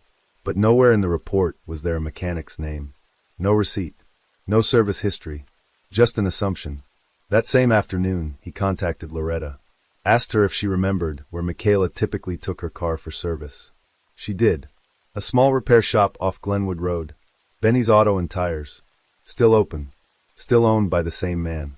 Clay paid a visit the next day. The owner, Benjamin Benny Crenshaw, was in his early 60s now. Quiet. Thin. Tired eyes. He recognized Michaela's name immediately. She was a good girl, he said. Didn't say much. Always tipped. Clay asked if she brought her Camry in the week of her death. Benny hesitated, then nodded. She came in that Monday, he said. February 8th. Then he paused again. This time longer. He leaned against the wall. Crossed his arms. Took a breath. I didn't want to say nothing back then, he said. But 2 nights after she left, another man came in. Said he was her husband. Paid in cash. Asked me to loosen the brake line. Just enough to cause a stall. Not enough to raise questions. Benny's hands shook when he said it. I didn't ask why. I knew it wasn't right. But he said it was for a scare. Said his wife needed to learn to slow down. Clay didn't say a word. He just let the silence settle. Then Benny added something else. He was wearing a church pin on his collar. That's when Clay asked to see the shop's surveillance archives. If there were any still backed up. There were. Benny had switched systems in 2015, but the hard drive from 2010 had never been wiped. Stored in a box in the back office. Labeled old files. A tech from the department pulled the footage within 48 hours. The grainy black and white image was dated February 10th, 2010, 10:47 p.m. It showed a man entering the shop office. Tall. Slender. Dress pants. Button-up shirt. No tie. He stood at the counter for approximately 5 minutes. Then he turned slightly toward the camera. Just enough to reveal his face. Terrence Porter. The timestamp matched the day Michaela walked in on him in Trennis. Clay documented every frame. Logged the file. Contacted the DA's office immediately. The case landed on the desk of District Attorney Tanya Russell, a seasoned prosecutor with a reputation for directness and follow-through. And one more thing. She had known Michaela. They'd shared dorm space at Howard. Worked the same front desk sophomore year. Lost touch after graduation. But she remembered her. Kind. Quiet. Always carried a book. Never stayed out late. The kind of person you'd trust to watch your kids and not think twice about it. When she read the file, she didn't hesitate. Within 2 weeks, a full investigation was launched. Digital records were pulled. Financial transfers analyzed. Statements taken. A full rear view of the autopsy and crash data. And then finally a warrant. September 9th, 2023. An arrest order was issued for Pastor Terrence Elijah Porter, charging him with first-degree murder, evidence tampering, and conspiracy to commit fraud. He was picked up outside his church office, wearing a tailored suit, Bible in hand. The congregation didn't understand. His staff stood frozen. His new wife cried out as officers walked him out in cuffs. But Loretta? She stood behind the tinted glass in the observation room at the station and said nothing. Because her daughter had spoken. And now, finally, someone was listening. It was in Fulton County Courthouse. January 17th, 2024. The courtroom was packed. Reporters in the back. Pastors from around the state lining the benches. Former church members. Curious onlookers. Half of them still in disbelief. The other half, quietly waiting for truth to do what the church never could. Terrence Elijah Porter, age 42, stood before the court wearing a navy suit and a silver tie. No Bible this time. No congregation. Just a defense team, a blank expression, and a seat at the defendant's table. He pled not guilty. His attorneys argued that there was no direct evidence tying him to a murder. That the diary entries were emotional writing, not proof. That the mechanic's memory after 13 years was shaky at best. That the cash payments were for unrelated work done through the church. But none of that mattered once Trennis Porter was called to the stand. She entered the courtroom slowly. Pale. Thin. Hair pulled back tight. The bailiff swore her in. She didn't lift her eyes from the table. For the first few minutes, she answered in fragments. Yes. No. I don't recall. But when the prosecutor placed a folder in front of her, records of a hospital visit from March 2010, Trennis' face changed. The prosecutor read aloud from the document. Emergency room admission. Early pregnancy loss. Estimated gestational age. 13 weeks. The courtroom held its breath.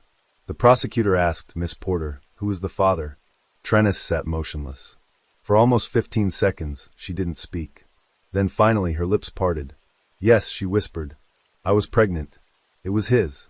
Trennis continued, voice steadier now. She said it began long before the wedding. That her parents had known. That they arranged the marriage to cover it. To fix what couldn't be spoken aloud. She said she stayed in the house after Michaela's death because she was told the less noise, the better. She said she miscarried alone, in a bathroom in Chicago, 6 weeks after the funeral. No calls. No doctors. No family. She broke down on the stand, asked for water. Then in a whisper said, I didn't kill her, but I didn't stop it either. It was the first honest thing she'd said in court. The prosecution spent the next 4 days building a timeline. They introduced Michaela's journal, authenticated by forensic analysts. The mechanic's signed statement, along with shop footage showing Trennis' presence on February 10th. Bank statements, confirming unreported cash withdrawals from the church account within 48 hours of the mechanic visit. A handwritten receipt, signed only T. Porter, with the notation late night visit. No record. Then came Loretta Jameson. She walked to the stand in a black blouse and navy skirt. No makeup. Bible in hand. She was sworn in. Her voice trembled slightly at first, but she didn't cry. Not once. She told the court about the robe, the perfume, the visit in January, the call Michaela made after seeing them, the way her daughter looked her in the eye the day before the crash and said, I'll be okay. I just need to finish packing. Then she said she wasn't packing for a trip. She was packing to leave him. She opened her bag and took out Michaela's journal. She held it up, turned it toward the jury. This is all I have left of my daughter's voice. And now you've heard it too. The courtroom fell silent, but the prosecution wasn't finished. They saved one last piece of evidence. A voicemail, never before played publicly, found in Loretta's phone archives, recovered from a backup server she hadn't touched in over a decade. It was time-stamped February 11th, 2010, 6:28 a.m., 12 hours before the crash.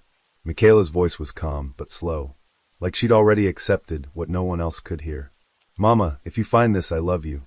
Don't believe what they say about me. Just read my journal. Everything's in there. I tried to do the right thing. It was the last thing she ever said. The courtroom sat in complete stillness. And at that moment, the case stopped being about speculation. It became confirmation. The jury had been out for 9 hours. 9 hours of silence. Of whispered prayers and nervous pacing. Of Loretta gripping the edge of her seat. Of news cameras waiting outside the courthouse steps. Of a family, a church, and a city holding its breath. At 4:46 p.m., the courtroom reassembled. Terrence sat motionless, his suit jacket unwrinkled, hands folded, no visible reaction. The clerk took the envelope, read it once, then turned to the court. We, the jury, find the defendant, Terrence Elijah Porter, guilty of first-degree murder. There was no applause, no shouting, just a collective exhale, as if the truth had finally been allowed to stand without interruption.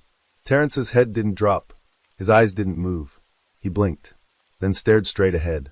The sentence was delivered that same week. Life in prison, without the possibility of parole.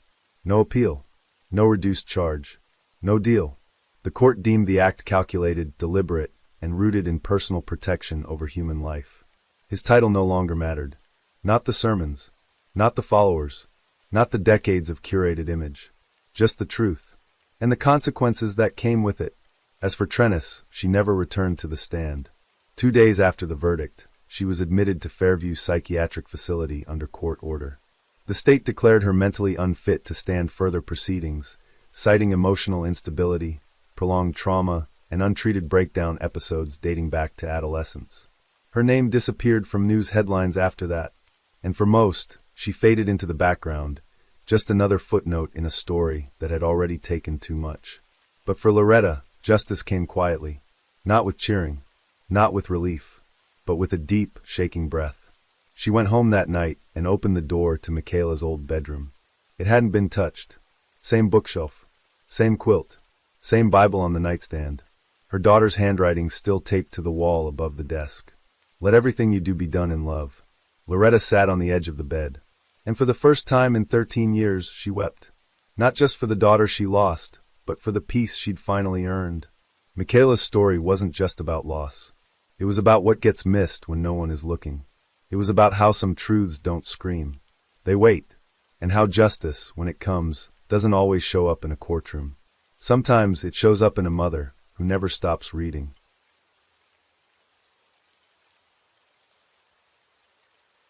Story 5. For most people, the safest place they could ever be is their home.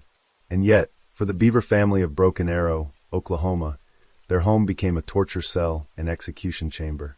Their screams were heard from around the neighborhood, and police only found out because one of the victims called 911 for help. The caller is clearly a child, and he's just one of many children that died that day in a brutal act of violence. No guns were used during the assault. The assailants preferred a much more intimate method of murder, so they used knives to claim the 5 lives that were lost that day.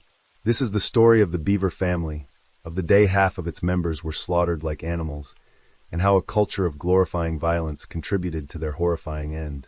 We're going to unpack how the perpetrators took inspiration from some of the most tragic mass killings in America, and aspired to go further than any murderer had gone before. David and April Beaver weren't exactly the most normal people. In fact, there was a lot about their life that many might find strange. According to the Broken Arrow community, nothing really stood out about them, but that's not because they were an everyday family. They were more like ghosts, seldom heard from, and even more rarely seen. They interact with their neighbors only when necessary, and chose to homeschool each of their 7 children. Their entire relationship was strikingly unusual. When they met in 1987, David was 24 years old, and April was only 15 years old. The age gap didn't really get in the way of their relationship, though. They quickly settled down, and in the mid-90s, they got to work starting the big family they'd always wanted. The first child to come was Robert in 1996, followed by Michael in 1998. They became the older brothers to Crystal, Daniel, Victoria, and the baby Autumn, who was just about 2 years old at the time of the incident in 2015. It's possible that the Beavers started such a large family because they didn't want anything to do with the outside world. Their kids were forbidden from talking to anyone else in the neighborhood, and they spent almost all of their time at home. Their seclusion was so complete that some neighbors only found out the Beavers' family name after the incident took place. But even though the Beavers were uniquely antisocial, they weren't exactly backwards. David was a tech consultant for HP Enterprise Services, and while April was a stay-at-home mom, she regularly used Reddit under the username Aokamom. Her posting history shows how deeply she loved her children, how she thought they were perfect, and that she wouldn't trade them for the world. She also spoke about wanting to live near the mountains or the ocean, and that her home state of Oklahoma didn't have either of those things. Most importantly, April talked about how she wanted her children to be tech-savvy. She wanted them to learn about computers and potentially become web designers and coders someday. It's safe to say that the Beavers didn't restrict their kids from the ever-growing inflow of 21st century tech. But as it turns out, this molded their impressionable minds in unexpectedly dark ways. Since he wasn't allowed to go out much or make friends with kids in the neighborhood, Robert did what any kid growing up in the 21st century did, found a community online. Or more accurately, he tried to find an online community. What he wanted more than anything else was to be famous. So he created a YouTube account in 2013, hoping to make it big. Salute. Hey everyone. It's me, Colt Empire. In case you didn't know, you found me by accident. Or you're expecting someone else. Why would you do that? Anyway, this is the second first ever update, which I think is a major improvement. I tried a news report theme last time, but that's not very bloggy, is it? So I'm being a little more chillinated, writing stuff, scripting. I'm going to make my first skit soon. I can't show you a sneak preview, or it would ruin it. It'll be like a minute long. It's going to be some good stuff. I think it's going to be hilarious. On this YouTube channel, Robert talked about Minecraft, his opinions on society, and his plans to make more content in the future. Notably, the last video uploaded to this channel features his little brother Michael, with whom Robert had a special bond. They spent a lot of time together, much of it on the internet, where they'd go through videos and developed an obsession of sorts with spree killings and mass murders like the Columbine Massacre and the Aurora Theater shooting. Robert would later say that his parents had extreme beliefs, which, if true, might have inspired him to idolize killers. According to him, his parents were full of hatred and couldn't wait for a biblical apocalypse so that they could get retribution for everything they despised in the world. It's possible that David and April were antisocial, but Robert and Michael certainly were. Neighbors reported that they tended to behave strangely. In one incident, Michael was found staring blankly at the people next door, and he wouldn't respond when called out to. Clearly, something terrible was going on underneath the surface, and there's a chance that David made it even worse. It's been alleged that he was both physically and verbally abusive to his children, though the extent of this hasn't been verified. We do know that one of the children confirmed that David had a violent streak, which seemed to suggest that Robert and Michael potentially learned a lot from their father in that regard. But at the same time, any abuse that took place didn't explain why Robert and Michael became so obsessed with brutal violence. Regardless of the why, the two brothers soon started fantasizing about committing acts of violence. They fantasized about shooting up schools, murdering people in their own homes, and going on killing rampages across their town. According to Robert, these fantasies were just a way for him to express his internal rage. They weren't meant to be taken seriously, and they definitely weren't blueprints for what he wanted to do in real life. But as we will soon reveal, these murderous ideations weren't just flights of fancy. Before too long, they became too intense for Robert to hold in. In 2014, Robert got a job at a religious call center. His parents, both of whom were very religious themselves, were overjoyed that their son was taking such an interest in their faith. What they didn't know was that the whole point of the job was to collect funds that would help Robert act out his violent fantasies. Michael, who had always looked up to his older brother, was involved from the very beginning. They wanted to do something big, something that would be put in the history books. They wanted to make the shooters at Columbine and Sandy Hook seem like rookies in comparison. Basically, they wanted to kill as many people as possible, and they eventually settled on 50 people. However, they couldn't just go out and start murdering random citizens. They needed to practice first, so that their killing spree would live up to all they wanted it to be. They also needed weapons and ammunition, so they started gathering it the first chance they got. By the summer of 2015, Robert and Michael had Kevlar vests, helmets, guns, and bullets. Robert had saved every single penny he could from the call center job, and it paid for the personal armory that could unleash hell on Broken Arrow in the blink of an eye. The final piece of their murderous puzzle was the consignment of 3,000 rounds of ammunition. It was due to arrive on July 23rd, but there was a problem. Their parents would be understandably concerned if they saw their sons receiving thousands of bullets. This was something Robert wouldn't tolerate. And so, the murder of the Beaver family was planned out for two reasons. Firstly, Robert and Michael needed to practice their craft before heading out on their real spree. And secondly, they had to make sure their parents were dead before the bullets arrived. The stage was set, and Robert and Michael were ready to put their plan into action. The perpetrators got ready to wipe out their family on July 22, 2015. Their sister, Crystal, had seen them wearing Kevlar vests and other types of body armor previously, and had told their mother about their weird behavior. However, April just told their daughter that boys will be boys, probably assuming that her sons were messing around. At around 11 p.m. on the night of the incident, Crystal got another sight of her brothers wearing tactical gear when she went to their bedroom. She was likely going to ask them to wash the dishes or perform some other chore before they went to bed, but she ended up walking in on them right as they were about to execute their plan. When Michael saw her, he asked Robert if they should go ahead with the plan now. Robert said yes, and the pair immediately started stabbing and slashing at their sister with large knives. They went so far as to slit Crystal's throat, but the 13-year-old girl's will to live was too great. Since they thought she was already dead, she slowly started crawling towards the front door. As she inched to freedom, she heard her mother screaming. Robert and Michael had started attacking their parents. David suffered 28 stab wounds to the neck, torso, head, and face. It was a brutal, unrelenting assault, the kind you'd expect from a wild animal, not a human being. However, what the perpetrators did to their mother was even more gruesome. April was stabbed nearly 50 times all across her body, but that's not how she died. A medical examiner later reported that she'd been killed by blunt force trauma to the head.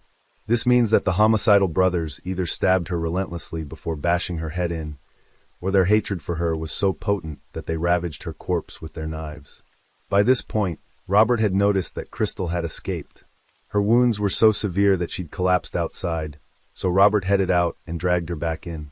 This left a trail of blood on the driveway, something that would prove crucial later on. There's no way to know exactly what happened next, but reports confirmed that 7-year-old Christopher and 4-year-old Victoria were locked in the bathroom for their safety. Since they were far too young to be able to think of a plan like this, it's possible that their older brother Daniel told them to go in and lock the door behind him. He knew he had to do something, anything to save his family. He didn't have time to think about why his brothers were slaughtering everyone he loved. Daniel headed to a phone as Robert dragged Crystal back into the house. Michael headed to the bathroom and knocked, asking the kids to open the door. There's a chance that Daniel had told him not to open the door for anyone, and the children did as their older brother and protector said. But Michael was the older brother too, and he was laser-focused on his desire to kill everyone in the house except Robert. Michael started pretending that Robert was attacking him, and begged the kids to open the bathroom door.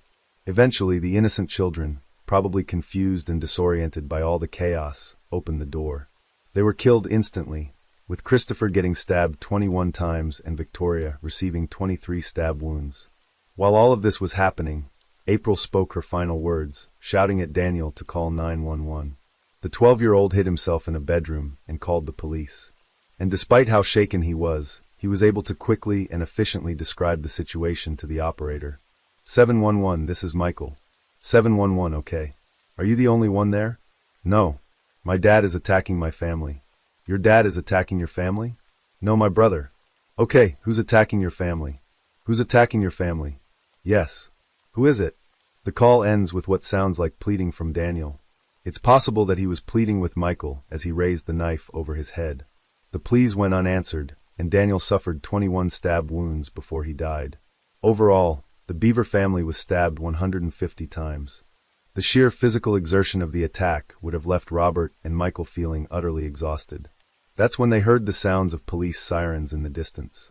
Even though Daniel hadn't been able to provide details during the 911 call, the operator had heard enough to know that something was terribly wrong. She dispatched police officers to the scene, and when they arrived, they saw the blood that Crystal had left on the porch. They knocked on the door. Crystal, who was miraculously still alive, was able to weakly call out to the officers. They immediately broke down the door and headed inside, finding Crystal bleeding on the floor. It didn't take long for them to find the rest of the victims, along with 2-year-old Autumn, who'd somehow been spared. However, her survival wasn't the result of mercy from her brothers. Later reports revealed they intended to behead her, saving her as the last course in their grotesque homicidal buffet. But the police arrived before they could see their plan through. The 2 teen culprits fled out the back door and tried to hide in the woods behind the family home. More police arrived, and a canine unit was dispatched. The dogs caught the scent of the killers fairly quickly, and Robert and Michael were found hiding in a bush. Michael was quivering and afraid, but Robert was carrying a knife. Pictures taken of the culprits before they were booked show Michael looking absolutely miserable, but Robert has a smug smile on his face, as if this is what he'd wanted all along. Crystal was taken to the hospital, where she had to undergo surgery, while her brothers were taken to the police station. When he was interrogated, Robert apparently showed no signs of remorse. His interview has never been released to the public, but we do know that he talked about how he wanted to be famous, and that was the motive behind the mass murder. Both brothers were charged with 5 counts of murder in the first degree, along with an additional count of assault with intent to kill.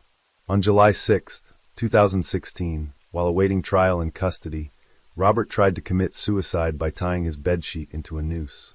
Perhaps he deluded himself into thinking this was a romantic end to his supposedly heroic quest. As it turned out, the noose was ineffective, and Robert didn't experience any injuries from the attempt. He was placed on suicide watch, and the 2 brothers attended their separate trials. Robert had initially pleaded not guilty to the charges. After the suicide attempt, he changed his plea to guilty and was sentenced to 6 consecutive life sentences without the possibility of parole. As for Michael, the judge determined that he should be tried as an adult. He initially tried to plead insanity, but he was eventually convicted on all counts as well, and received a sentence of 5 consecutive life terms plus 28 years. The brothers were jailed in separate facilities. Robert was sent to Joseph Harp Correctional Center, whereas Michael was sent to Lexington Correctional Center. The younger culprit showed a deteriorating state of mind, with inmates reporting that he made grotesque, violent drawings in crayon, possibly to make him seem tougher than he was. While in jail, Robert was diagnosed with a number of mental illnesses, many involving psychosis. Prison doctors theorized that he had major depressive disorder, borderline personality disorder, and post-traumatic stress disorder. They also prescribed a medication for schizophrenia. Based on how Robert has behaved in jail, all that medical attention doesn't seem to have had much of an effect.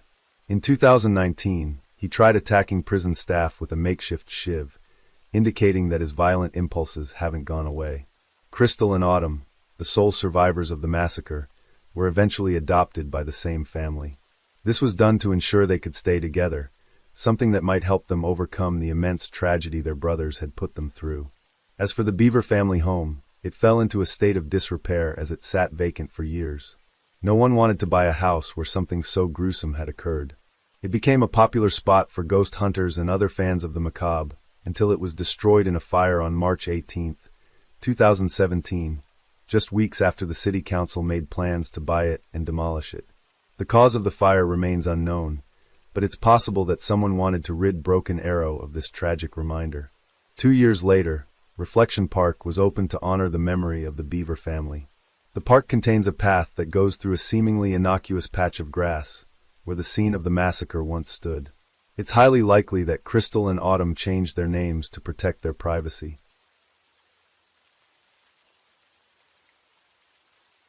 As the rain falls and the night deepens, thank you for being here with me at Radio Night Crime. True crime stories remind us of life's mysteries and the need to stay aware, even in the stillness of the night. If you enjoyed tonight's story, don't forget to like, share, and subscribe. Let the sound of the rain lull you to sleep, and until next time, stay safe, stay curious, and let the night keep you company.